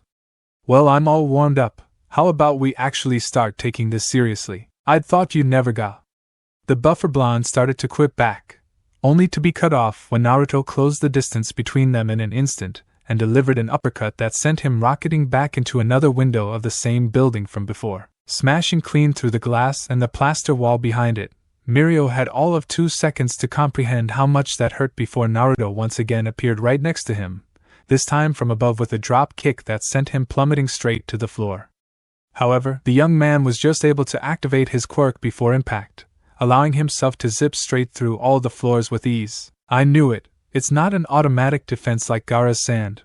Whatever it is he's doing, he has to turn on and off himself, Naruto thought as he quickly hopped back out into the open, although instead of returning to his perch the whiskered blonde opted for the street with his arms crossed and eyes closed. Just need to wait for my opening. As the teen ninja was thinking, his eyes snapped open and he sidestepped out of the way of a certain blonde heroine training that popped up from the ground right behind him. Retaliating with another trio of shuriken, Naruto swore softly when they passed through. Skulch youch, or at least two did, whilst the third dug into his leg briefly before clattering to the floor when he phased away. Aha, so he has to leave parts of himself exposed to stay grounded. Perfect. A split second later, the whiskered blonde stepped back to avoid an uppercut and quickly went for a leg sweep, only for his opponent immediately fall through the asphalt. Then he tried to attack from the side, and after that from other side, and then from behind again, and again, and again and again. Look like I wasn't the only one who's got wise, Naruto thought in amusement, while idly dodging yet another punch, flicking another shuriken at his legs which predictably passed straight through the buff blonde without harm when he fell through the floor again. This is gonna take a while. And sure enough, for the next several minutes Mirio would repeatedly use these hit and run rushes from all sides, never once managing to land a blow on his nimble adversary, yet neither could he be struck. From an outside view, i.e. Nijires, it almost appeared like the pair were playing a very strange form of whack-a-mole. However, like all things, this stalemate had to come to an end eventually, or in this case it was Naruto's patience when he yet again hit nothing but air as Mirio fell back through the earth. This is getting old real fast, dude. You wanna play hide and seek? The whiskered blonde asked rhetorically in annoyance before cocking his arm back and slamming his fist into the ground. Fine then, let's see how well you hide from this. Crack-a-boom. Hovey shrap. Nijire shouted out through a mouthful of popcorn as that single punch made the entire training zone shake, cracks spider webbing out in all directions and the ground rippling almost like water as massive hunks of asphalt and cement burst upwards. The bubbly brunette ended up taking to the air, almost dropping her snacks in the process, when the ground beneath her bench split, and her cast iron seating vanished into the depths of the earth. That turned out to be for the best though, since it meant she was safely out of the way as a few of the closer buildings actually collapsed from the sudden localized impact that completely destroyed their foundations. Ooh boy, maybe we should have mentioned that the teachers don't like when we cause excessive damage. Nijire thought with a mixture of dread and awe on her face as she took in the utter devastation Naruto had unleashed, wincing slightly when one of the collapsed buildings spontaneously caught fire. Meanwhile, back at Ground Zero, Naruto ripped his fist free of the crater he'd made and quickly spun around just in time to see Mirio shoot out of the fractured ground facing the wrong way. If he had been the right way, the whiskered teen might have seen the shock and confusion on his fellow blonde's face before quickly turning to pain as he was knocked skyward by a kick to the back of his head. Dazed from the first hit, Mirio couldn't react as another Naruto appeared right in front of him from a puff of smoke with a follow-up kick to the chin that sent him even higher. Zoo! Two more whiskered blondes appeared this time from either side, whom drove their heels into the buff teen's gut, launching him back towards the ground. Maki! Just before impact, the original Naruto intercepted him with a drop kick that blasted him into the asphalt, further obliterating the already wrecked terrain. Naruto Rendan X. Hopping out of the newly formed crater, the whiskered blonde casually dusted off his jacket before peeking into the hole he made curiously, idly noting as a completely flabbergasted Nijire landed beside him. You still good to go down there? Oh, I'll take that as I win, Naruto said while grinning victoriously, before blinking when his vision was filled with obscured by blue. Oh my gosh, that was so cool. One moment you were here, then you were there, and then way over there. Nijire exclaimed excitedly as she grabbed his shoulders and started bouncing around. And then you were like, take that. And everything was whoosh and boom while Mirio was all what? Until you went all wham bam ultra combo. I have literally no idea what anything you just said means, Naruto stated with a tilted head, only to be completely ignored by the rambling student. So what is your quirk anyway? I saw wind stuff and copies and leaping and super speed and wall climbing. Oh, did you get a combined quirk from your parents? Could they do all that cool stuff? Were they also kitty people? Do they per TMMMPGH? Hey, not that this isn't amazingly uncomfortable and all. This time as he spoke the whiskered blonde pointedly reached out and pinched Nijire's lips together, getting the brunette to finally stop talking. But don't you think we should unplant your friend and make sure he's okay? Blinking in confusion at first, Nijire's eyes lit up in realization and understanding when Naruto pointed to the crater right as Mirio emerged, surprisingly unharmed beside a black eye, a few scratches, and bruises across his chest and face. "Thanks for the concern, but I'm alright," the battered blonde stated as he got to his feet and started dusting himself off, wincing when his back cracking loudly from the movement. Aside from bruised pride, and maybe a few bruised ribs, at least, scratching the back of his head sheepishly, Naruto offered his fellow blonde an apologetic smile. "Sorry about that, I might have gone just a bit overboard." "Nah, don't worry about it. You gave me fair warning after all." Mirio waved the apology off, his trademark grin back in place as he patted his fellow blonde on the back.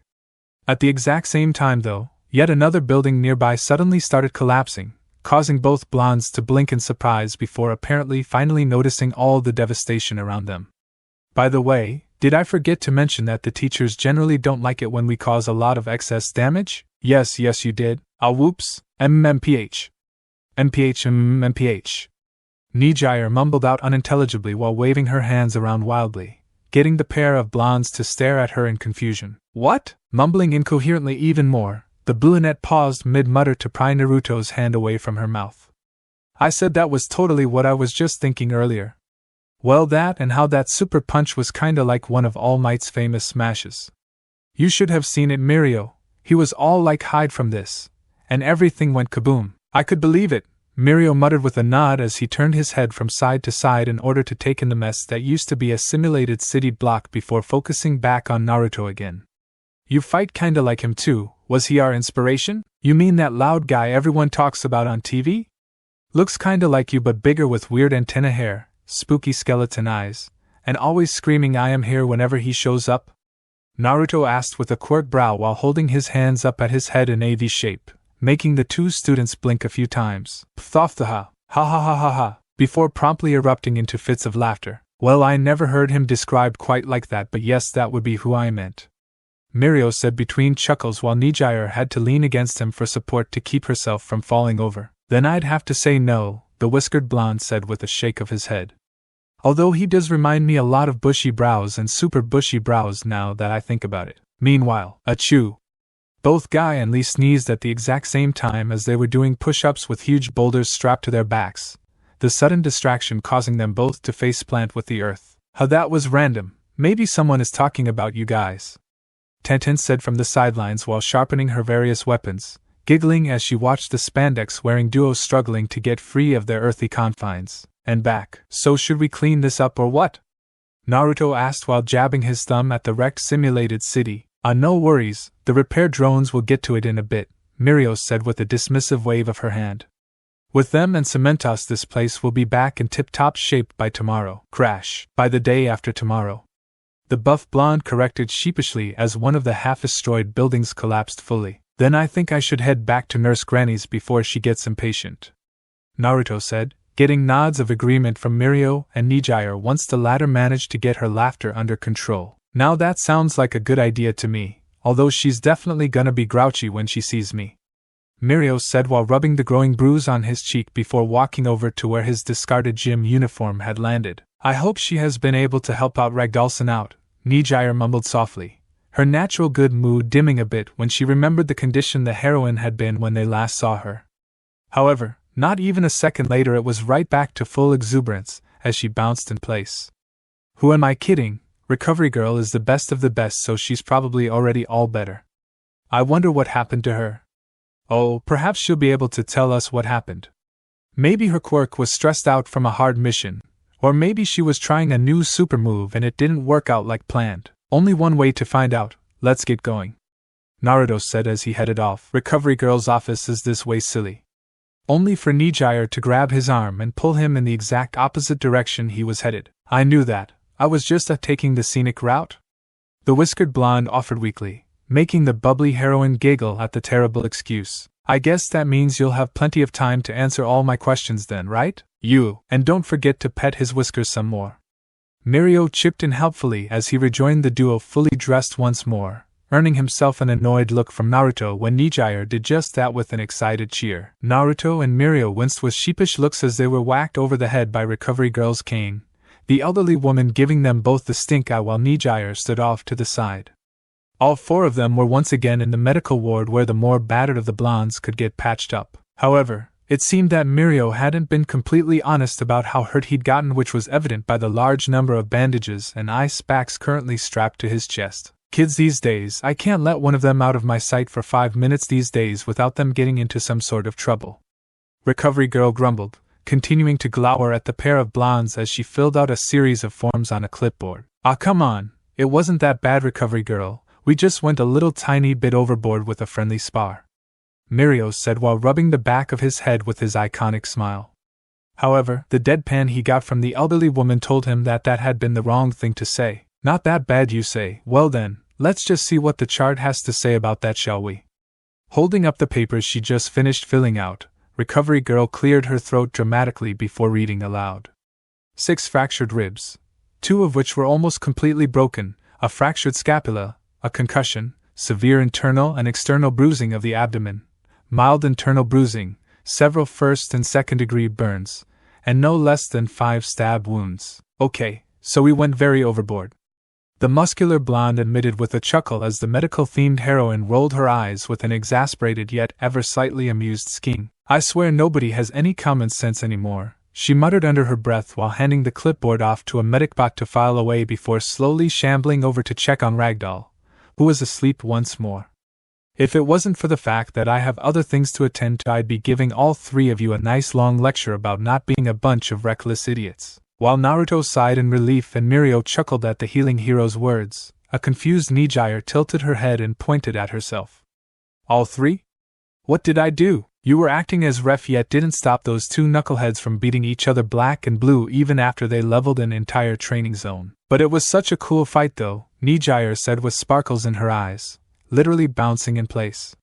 Naruto was all swoosh and blam while Mirio kept dodging with his quirk until, man, and people say I never shut up, Naruto thought with a soft chuckle as Nijire continued to mime out the entire fight for what had to be the 10th time in a row already, along with an ever-growing list of possibilities that she'd come up with for what his quirk could actually be. Ah, Naruto, there you are. This time though her rambling was cut short by a knock on the door before the familiar face of Namuri peeked in with a smirk. I should have figured you'd have ended up back here already. And what's that supposed to mean? The whiskered blonde asked with a narrowed gaze as he crossed his arms. Well, obviously it's because you're a total trouble magnet bestie, even I could tell you that.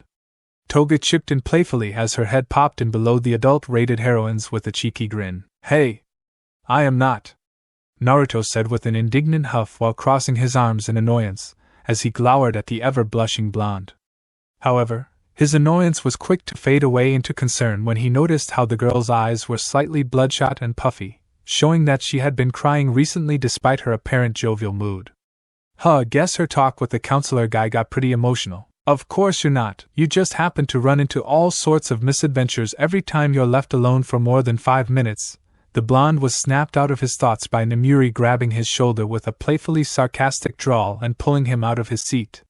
Now come on, you little trouble attractant, I need to get you 2 back to roomies before you draw in something really annoying for us to deal with. I'm not that bad, Naruto grumbled as he shrugged the adult-rated heroine off, although still followed after her while grumbling under his breath. Stopping on the way out briefly, he looked back with a grin to wave to the students and elderly healer.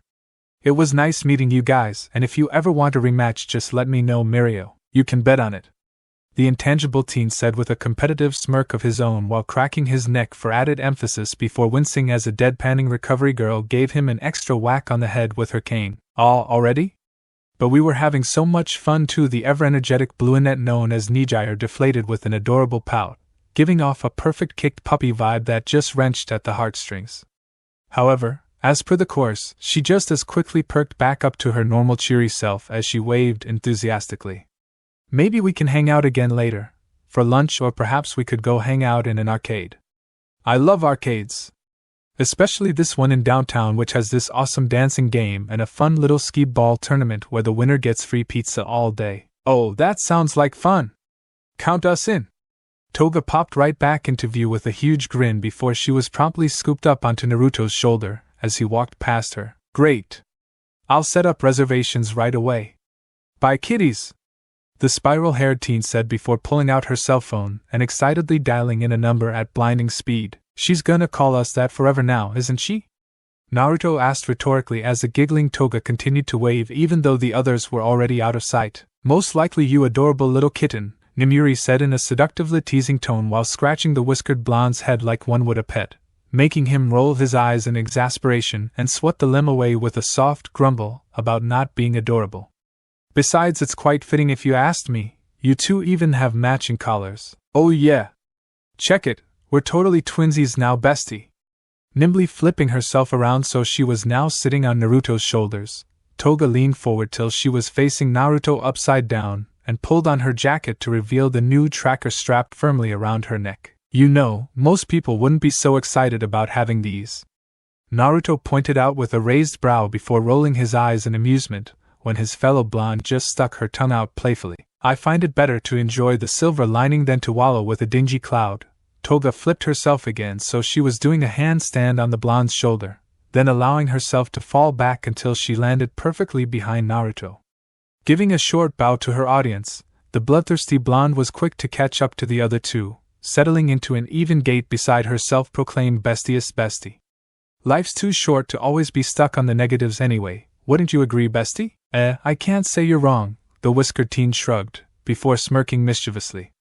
But if you want to be twinsies, briefly reaching into his pocket, Naruto pulled out a rag and started wiping his hand, which was suddenly covered in ink, while Nimuri started giggling for some reason. Confused, Toga opened her mouth to ask only to stop as she felt a soft tickling across her cheeks caused her to grab her face as she sat up. Then you can't forget the whiskers, he finished with a chuckle just as they passed by a large window, the reflection on the glass allowing Toga to see that she now had nearly identical whisker marks drawn to his own on her cheeks. Oh, I could get used to these. Coming to a stop right in front of the glass, the newly whiskered girl started striking poses from classic model to pretending to be a pouncing tiger. Sadly, though, her fun was short-lived as she accidentally smeared the ink of her whiskers while pretending to be a pouting puppy. Ah man, you guys think we could stop at a tattoo parlor and, yeah, nipping that one in the bud right now. Not happening, kid, Nimuri cut the girl off, making her pout while Naruto wiped the ink off her cheeks, before the purplet grabbed them both by the collar and started pulling them along once more. Now stop stalling and get moving already. I've got places to be and shit to do besides babysitting you two all day. Alright, we're coming. No need to get your panties in a bunch, Naruto grumbled while pulling himself free and readjusting his jacket. You're assuming she even wears panties to get bunched, bestie, Toga added with a giggle before both her and Naruto turned to the adult-rated heroine curiously. Noticing the looks she was getting, Midnight rolled her eyes and playfully smacked them both across the head.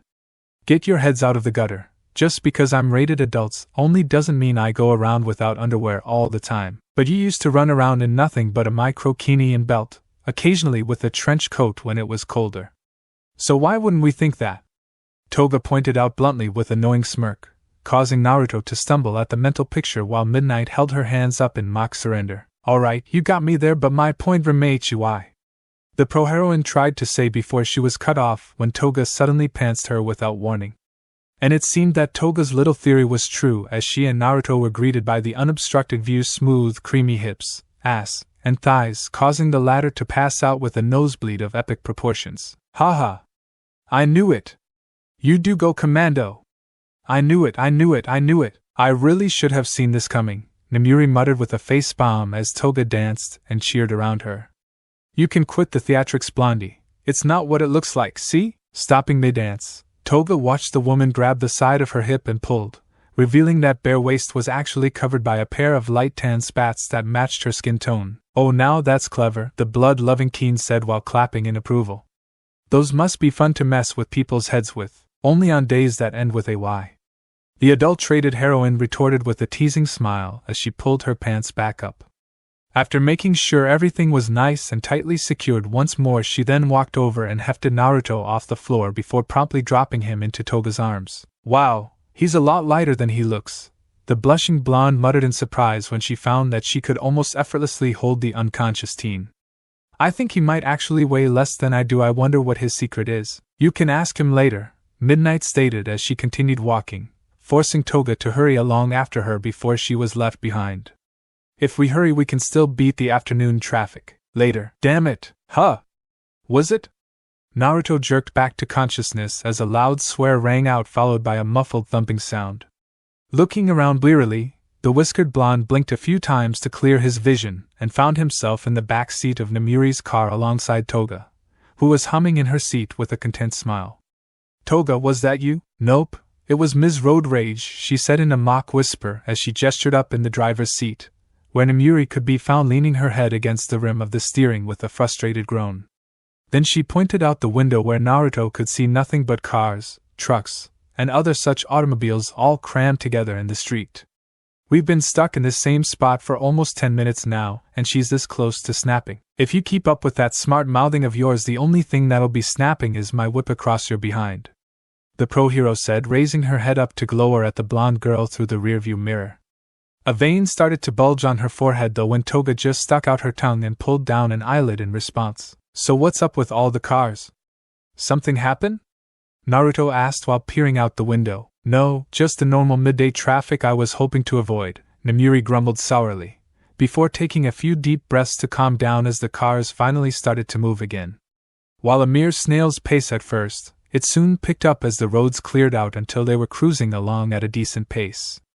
"About damn time, I swear if we were stuck for one more minute The purplet was abruptly cut off, both verbally and physically, as the front of a building half a block ahead of them abruptly exploded. Nearby cars were sent toppling away and debris rained down everywhere as the air was quickly clogged up with a huge cloud of thick black smog that made it almost impossible to see anything more than 10 feet away. Shit! Slamming on the brakes, Namuri barely managed to swerve out of the way of another car careening right towards them before diving under the dashboard as shrapnel peppered through the windshield. Unfortunately, this left her driving blind, and within seconds she ended up steering straight into a street lamp. Stars filled the pro-heroine's vision as her head smacked against the radio, while the air was knocked out of her lungs by the airbag slammed into the side of her chest. Dazed and gasping for breath, it was only thanks to years of training and experience that Namuri was able to stay lucid enough to recognize Naruto as he pulled her out of the car. Then the next thing she knew, he was setting her down again, this time atop a roof several buildings away alongside Toga, who had a piece of metal embedded in her shoulder that a clone was helping her with. "Hey, can you hear me? Are you alright?" the whiskered blonde asked, cupping the purplet's cheek and gently turning her head to get a better look at the bruise already rapidly spreading across the side of her face. "Quit it, I'm fine, just a few bumps and bruises," she grumbled once she regained her breath, trying to swat away his hand before grabbing her arm with a hiss when a sharp pain shot through it. "Okay, and maybe a broken arm. Let me look." Not waiting for permission, Naruto grabbed Namuri's arm and pulled the sleeve out of the way to reveal another bruise that covering almost the entire limb. "Yikes, we need to get that in a splint pronto." "It can wait, I have a job to do still," the adult-rated heroine said as she tried to get up only to get pushed right back down by the whiskered blonde. "Oh no you don't, you are gonna stay right there and let me fix that arm," he stated with a stern look as he got to work splinting her arm. "Besides, boss can handle whatever mess is going on down there just fine." "Boss?" Namuri repeated in confusion, before her eyes widened in realization once it clicked in her head. "Oh god damn it, you're just a clone too, aren't you? Bingo, boss is down below dealing with whatever the hell caused that mess," the revealed clone stated as he jerked his head towards the smoke billowing out from the blown-up building. "That's what I was afraid of. Look, he doesn't have a license to use his powers legally in public," Midnight said as she once again tried to get up without success, as the clone tending to her kept her firmly held in place. "Even you being around is illegal enough. He's going to get himself thrown in jail for vigilantism at this rate. Actually, that only applies to quirks, and last I checked, boss doesn't have a quirk," the whiskered blonde duplicate stated with a cheeky smirk as the woman froze with an unsure expression. "So how can he be arrested for breaking the law if he can't actually break the law in the first place?" Midnight remained silent as she was unable to think of a rebuttal considering the clone blonde was technically correct. After all, with a scientifically proven quirk factor of 0, Naruto was for all intents and purposes quirkless, which in turn meant that none of the laws about quirks actually applied to his abilities. Bestie, say what now?" Meanwhile, a now very confused Toga asked as her head snapped towards Midnight's clone with a raised brow. And besides, however, the bloodthirsty girl was ignored by the other Naruto as he continued. "Even if that isn't enough, boss is going with plan B just to be safe." "What's plan B?" both ladies asked in confusion, which just made the clones smirk knowingly before a loud crashing was heard down below, followed by distant shouts and swearing. Back on the ground, 1 minute earlier. "Move it! Move it!" Back at Ground Zero, a brunette woman dressed in a form-fitting all-black infiltration outfit and a purple-tinted suction-on face shield that hid her well face, hollered out at 3 men and 2 women all wearing similar outfits who rushed out of the wrecked building. Half of them were laden with armloads of expensive-looking tech and machinery, while the other half flanked them protectively as they booked it through the smoggy area. Expertly weaving through the various debris and cars littering their path, the group made their way to a large van that had been carefully hidden away in a nearby alley. "All right, everything is on schedule.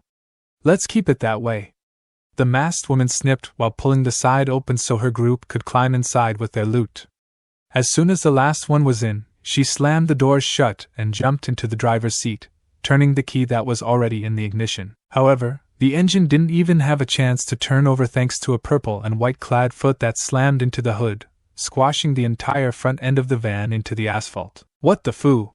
was all the thief was able to get out before another foot smashed through the windshield and straight into her masked face. Watching the driver slump over in her seat, the rest of the criminals could only stare in shock as the leg responsible was pulled back, shattering the rest of the windshield in the process, revealing none other than the number 5 hero of Japan herself. Well, seems you guys are having some car trouble," Mirko said from atop the smushed hood with a wide grin on her lips as she cracked her knuckles and neck at the same time. "How about I lend you a hand? I know this great little place called prison that could fix up all your travel problems for at least the next 10 to 20 years. Shit! Oh! What the hell is she doing here? Bail! Bail!" Snapping out of their dazes as she spoke, chaos erupted in the vehicle as the masked thieves scrambled out as quickly as they could. "Eat hot ash hero." The first one to get out, a black-haired man with pepper-gray skin visible around his mask, held an ungloved hand towards the bunny heroine and fired a concentrated stream of smoke from a strange smoldering mark on his palm that engulfed her form in a second. Pulling off the glove on his other hand with his teeth to reveal another mark, he blasted even more smoke from it, as well as the air rapidly grew hotter by the second. "Forget the gear. Grab Nitra and go, guys, I'll hold her off as long as I can." The other thieves didn't hesitate to do as their comrade said and tossed aside their ill-gotten gains while one of them, a short girl with slimy-looking orange hair, stretched out an arm several feet to grab Nitra from the driver's seat. However, they only got about 10 feet away before a rising kick to the chin knocked the smoke-corked man several feet up in the air before he was swiftly kicked straight back down, slamming face first into the unforgiving ground with a loud crack of shattering glass. Groaning in pain, the smoke-corked man briefly tried to get up only to collapse a second later, leaving a soot-covered and slightly burnt but otherwise unharmed Mirko to step over his unconscious body. "Well, that was boring. Who's next? Smog." A man with brown hair and 3 faces, based on how he wore 3 different masks around his head, called out in shock before clenching his fists in anger. "You bitch. I'll triplex don't. You'll get caught too," the stretchy orange girl said as she grabbed the multi-faced man with her other arm.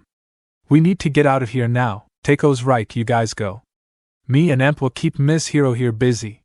The other woman of the group, who was tall and quite muscular with short black hair, stated as she and the last guy, a stout man with short black hair as well, stood between the 3 and the Witet. "You're fine, be careful circuit." Triplex growled out as he turned to leave with Taiko and Nitra. Gah! Only to end up joining his friend on the ground when his frontmost face was intimately introduced to Mirko's fist, shocking all of the thieves as they snapped their gaze to where she had just been standing and then back again in disbelief. "You actually thought I was just gonna let you run away like that? How cute," the rabbit heroine said with a chuckle at their dumbfounded expressions before charging straight at them. Faster than most of the villains could even blink, she stuck both raven-haired thieves with a sweeping kick that sent them flying into an upturned car and a dumpster respectively, then spun around to slam a foot into Triplex's head when he started to get back up. Taiko stepped back as Mirko turned towards her next, her legs trembling in terror as the Witet stared her down with an almost predatory gleam in her eyes. "Not so fast, bitch." Several cables suddenly burst out of the ground and coiled around the pro-hero like snakes, quickly burying her under a pile of writhing rubber and metal cutesy of circuit as she gripped a light post with a glowing hand. At the same time, Amp pulled himself out of the trash and, after wiping off the coffee grounds stuck to his mask, fired several blasts of violet electricity at the bound heroine. "Go, Taiko! Get out of here!" The girl didn't have to be told twice as she ran away as quickly as her legs could carry her with Nitra in tow. Pulling her hands off the ground, Circuit instead placed them on the car behind her, causing the entire thing to split apart into its separate parts and fly towards the entrapped heroine.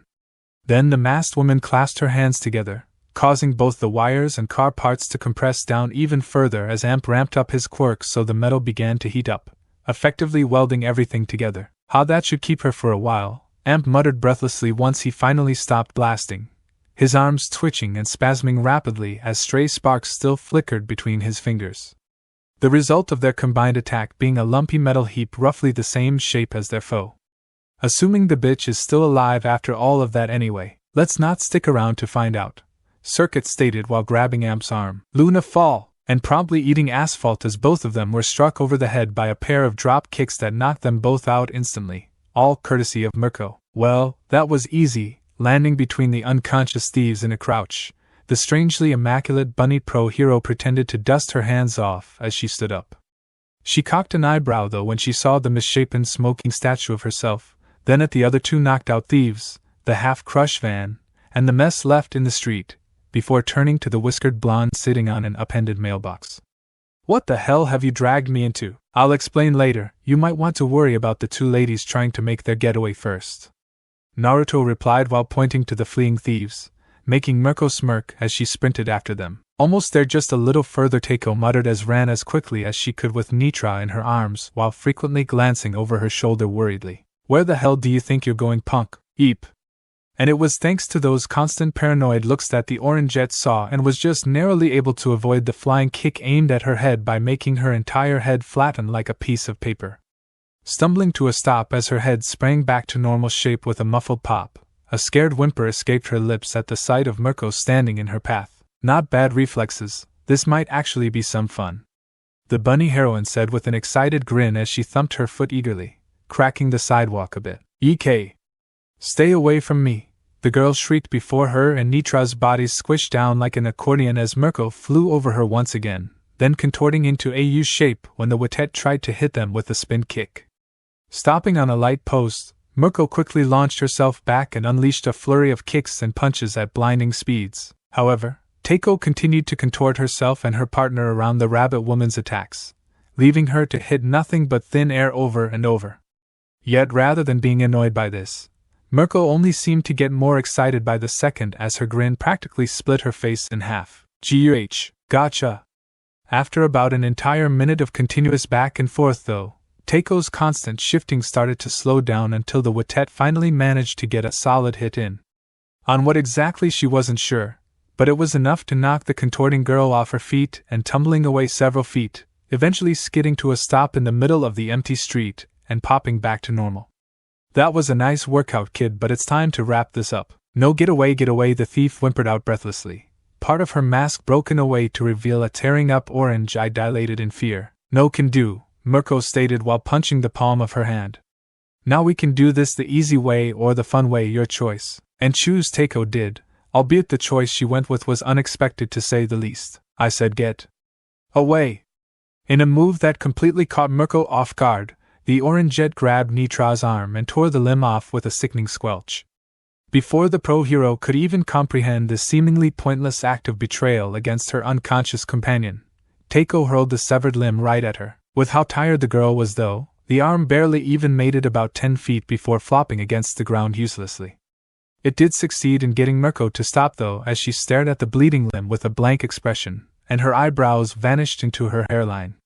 Okay, what the? That was all she managed to say before her vision was engulfed by a searing white light. A groan escaped Mirko's lips as her senses slowly came back to her, first with her hearing, which made her wince as a loud ringing echoed in her ears. Blinking several times as her vision started to return next, the rabbit woman found herself flat on the ground with Naruto kneeling beside her. Hey, are you okay? Can you hear me? He asked in concern while gently slapping her cheek before she swatted it away. I'm fine, it takes more than a little, Mirko grumbled as she started to sit up only to trail off when she saw the huge smoldering crater in the middle of the street.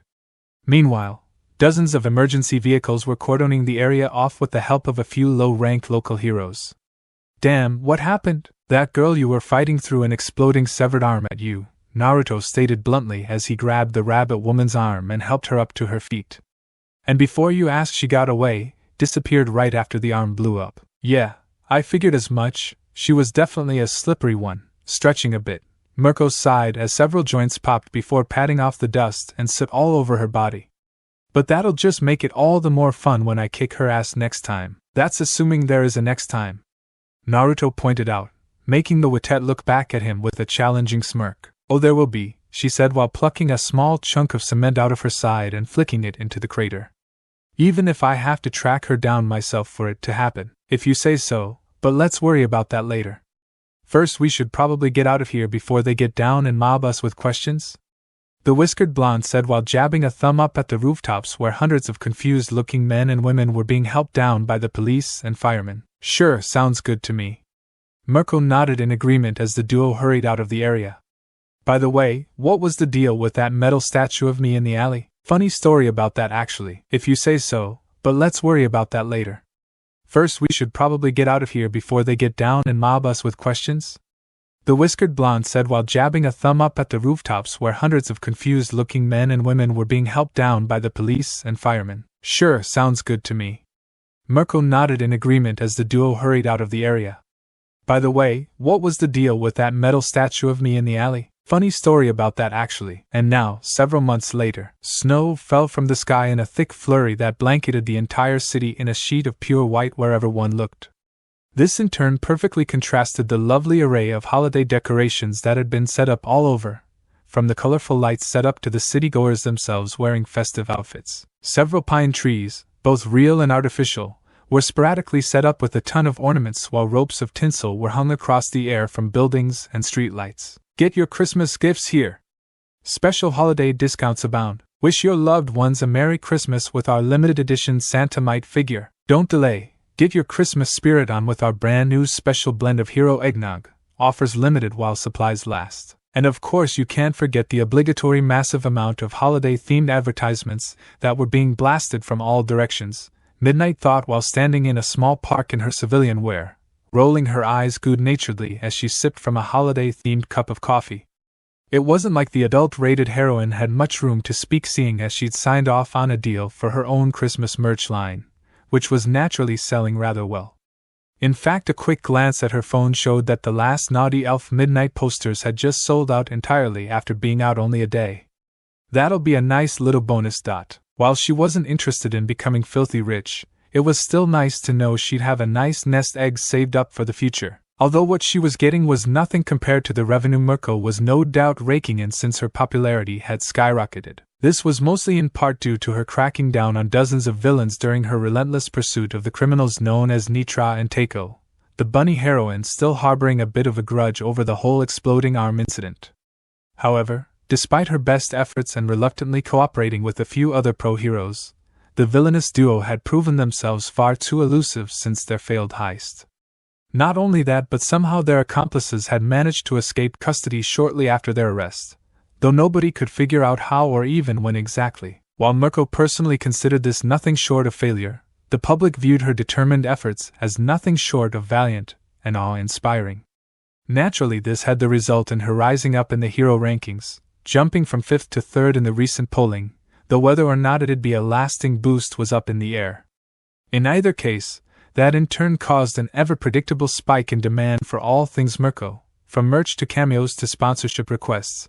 The bunny babe found herself under a practical deluge of demands. Ugh, I still can't believe they kept this thing around. Speaking of whom, Mirko herself was standing beside her fellow pro-heroine in uniform, albeit a distinctively holiday-themed version of her usual hero's suit. Design-wise it was basically the same, just that the colors of white and purple swapped for red and dark green while a set of bells were wrapped around her waist like a belt. As for why the festively dressed rabbit woman was annoyed, that'd be thanks to a certain statue that could seen proudly on display. The misshapen metal construction of Mirko created by the villain's amp and circuit to trap the disguised shadow clone pretending to be the rabbit heroine had ended up being turned into a public monument to said heroine. I don't see what the big deal is. Shouldn't you be flattered that even the villains want to make art of you? Midnight asked jokingly as she elbowed Mirko's side, which made the Witette grumble even more under her breath. Come on, don't be such a sour puss, it's the holidays. The time for cheer and goodwill and all that fun jazz. Easy for you to say, you don't have a bunch of reporters hounding your ass about your supposed love life. the now number 3 pro-heroine said, crossing her arms over her chest with a huff when Midnight giggled in amusement. Well, what did you expect would happen once people found out you were living with a strapping young lad like Naruto? Yup, alongside with her newfound popularity came a deep interest in Mirko's personal life, and all too soon the paparazzi found out about the bunny woman's current living situation. More specifically about the mysterious young man, i.e. Naruto, that had been making headlines already was actually living with the heroine. And gossip be as gossip does. All too soon there were a million different theories for why had been splattered all over the internet. Everything from Naruto being Mirko's protege and or secret child to claims of her grooming him as her personal toy. Whatever, shaking her head with a dismissive huff, Mirko allowed her gaze to drift from her amalgamation self-portrait to the surrounding area. Why the hell are we even here anyway? Wait, what do you mean? You asked me to come here, so shouldn't I be asking you that?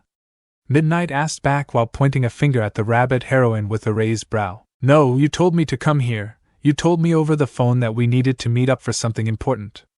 Mirko refuted, making the adulterated heroine blink as her brow rose even higher. That's not right, you called. There you two are. A new voice cut in, causing both ladies to turn and see Empty Lady walking to them in her usual hero wear and an annoyed look.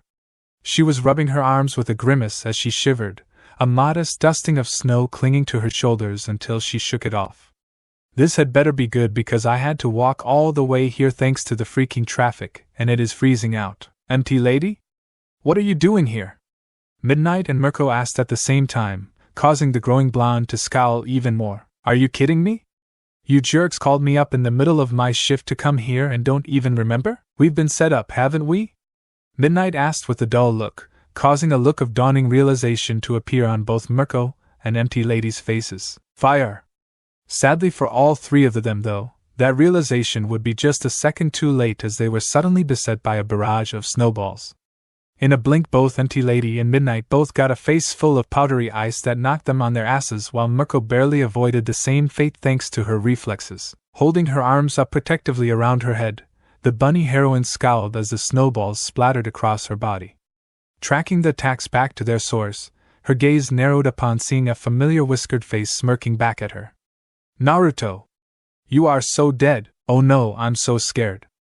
The otherworldly blonde retorted between snickers as he kept hurling snowballs at the trio alongside Toga, Mirio, Tamaki, and Nijire.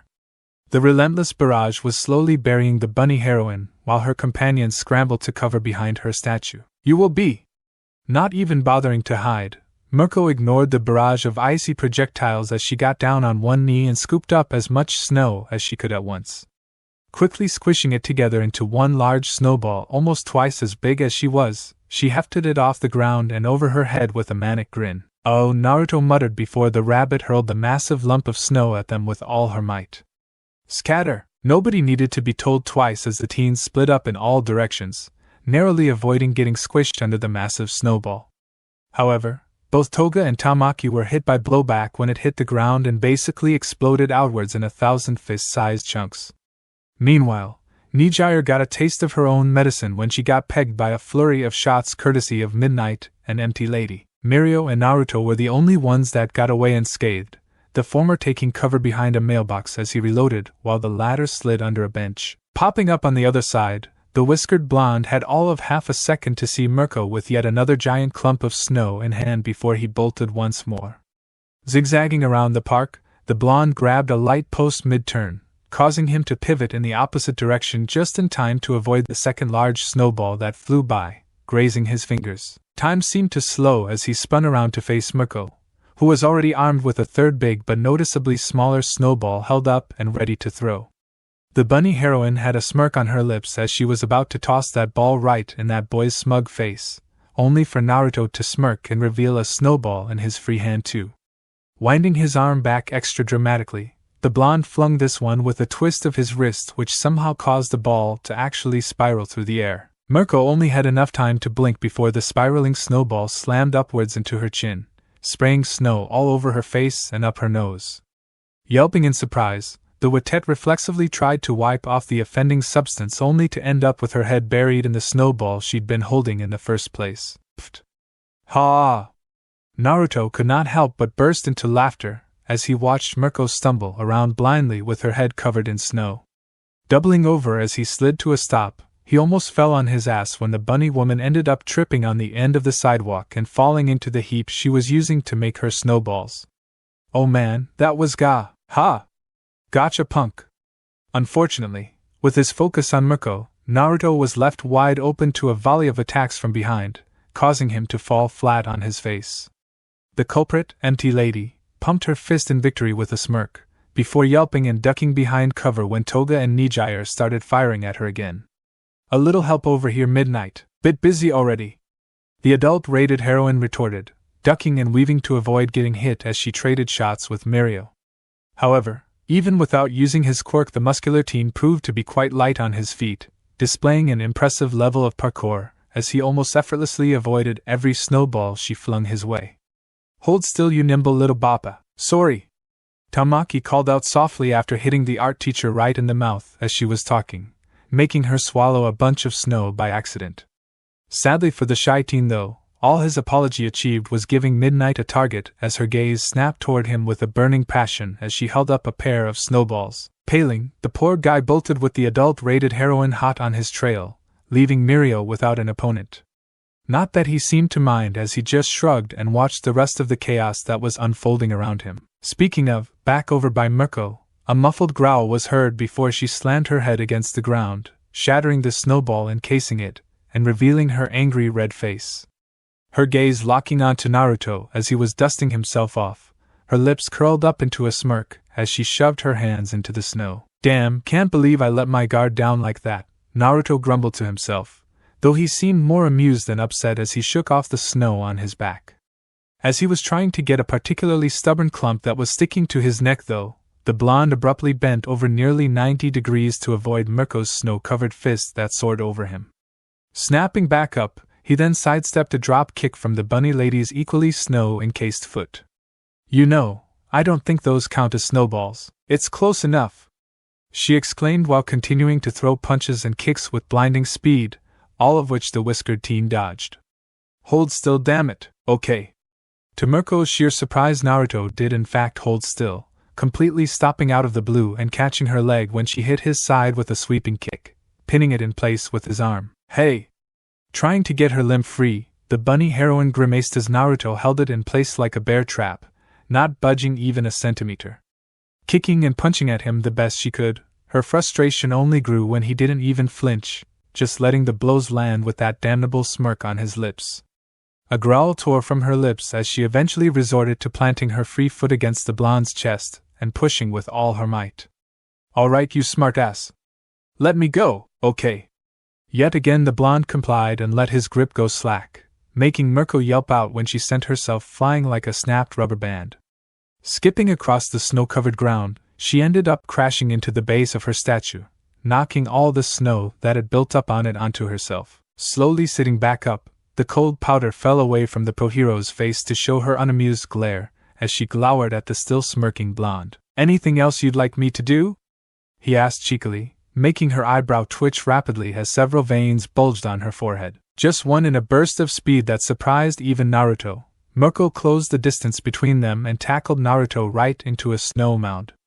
Eat snow, you cocky bastard. Many hours later, everyone was over at Rumi's home, soaked to the bone and covered with towels to dry off, yet all of them with smiles on their faces. Well, except Tamaki, who had his face against the wall in another one of his iconic bouts of shyness. Meanwhile, Ray was going around offering cups of tea, coffee, and cocoa to help everyone warm back up. Oh man, I haven't had a good old-fashioned snowball fight like that in years, Rumi, now clad in a dry plain white t-shirt and purple shorts, said with a chuckle as she used a rag to get the water out of her ears.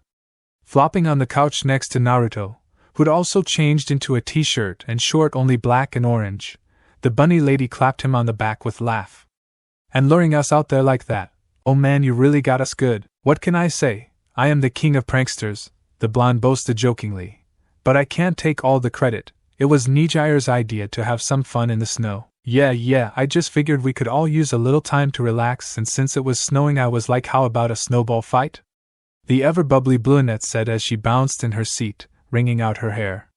So I told Mirio and Tamaki that, and they were all for it, but a fight between just the three of us seemed a bit small, so I called Naruto to join, and that's when he had this awesome idea to get you all in as well.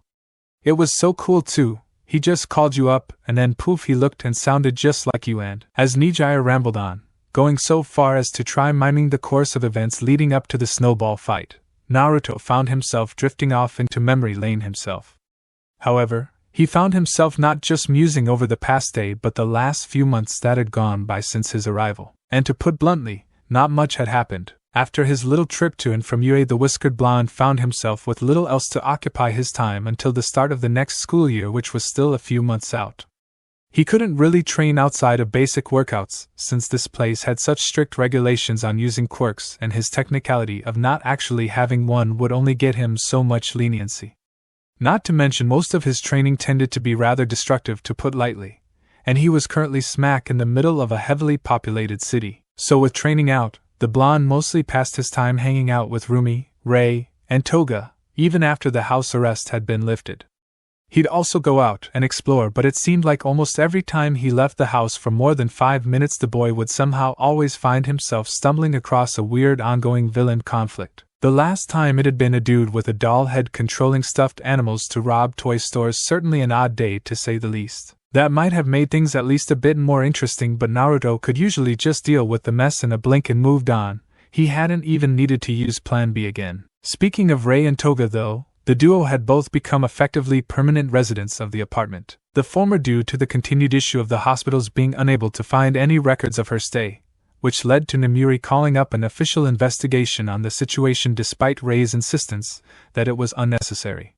While nothing had turned up, the sheer lack of evidence in itself was more than concerning to the pro-heroine. Until then it was deemed to be for the best that she continue living with Rumi and Naruto for the foreseeable future. Meanwhile, the latter was somewhat a similar situation, as Toga's legal case for her past crimes was still being settled. The whole situation was at a stalemate for a while on whether she should be held fully accountable for her actions or be dismissed as a case of quirk-induced insanity. Opinions were split down the middle, with many people strongly believing the literally bloodthirsty teen should be tossed into Tartarus for life, while others, including even a few heroes, advocating to give her a chance. Eventually the judge ruled towards the latter, and Toga was given a sentence of 20 years of parole and 5 years house arrest. And seeing as Naruto was effectively a walking blood bank to help keep her cravings in check, naturally it was deemed that she remains under the same household as him, much to Rumi's chagrin. With 2 more people staying for the foreseeable future, the rabbit heroine ended up having to rent the opposing apartment just so everyone could have their own rooms.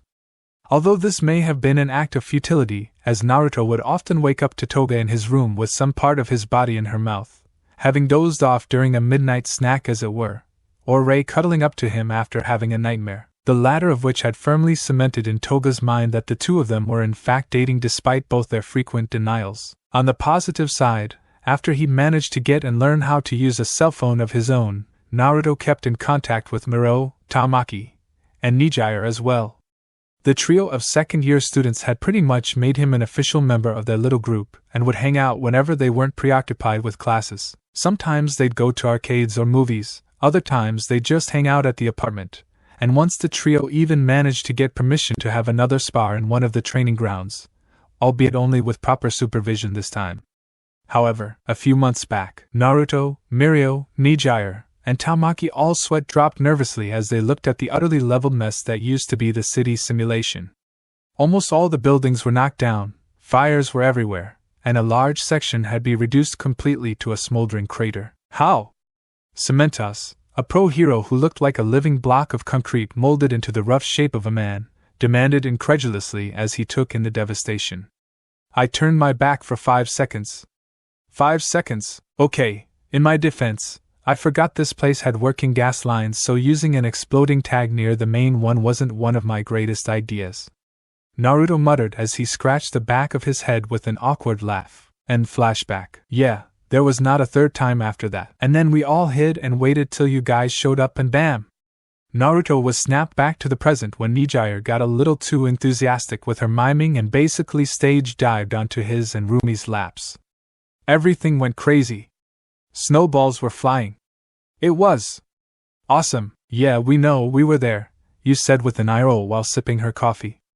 I for one could have done without the ambush part personally. Well, as a pro-hero, shouldn't you always be prepared for unexpected danger?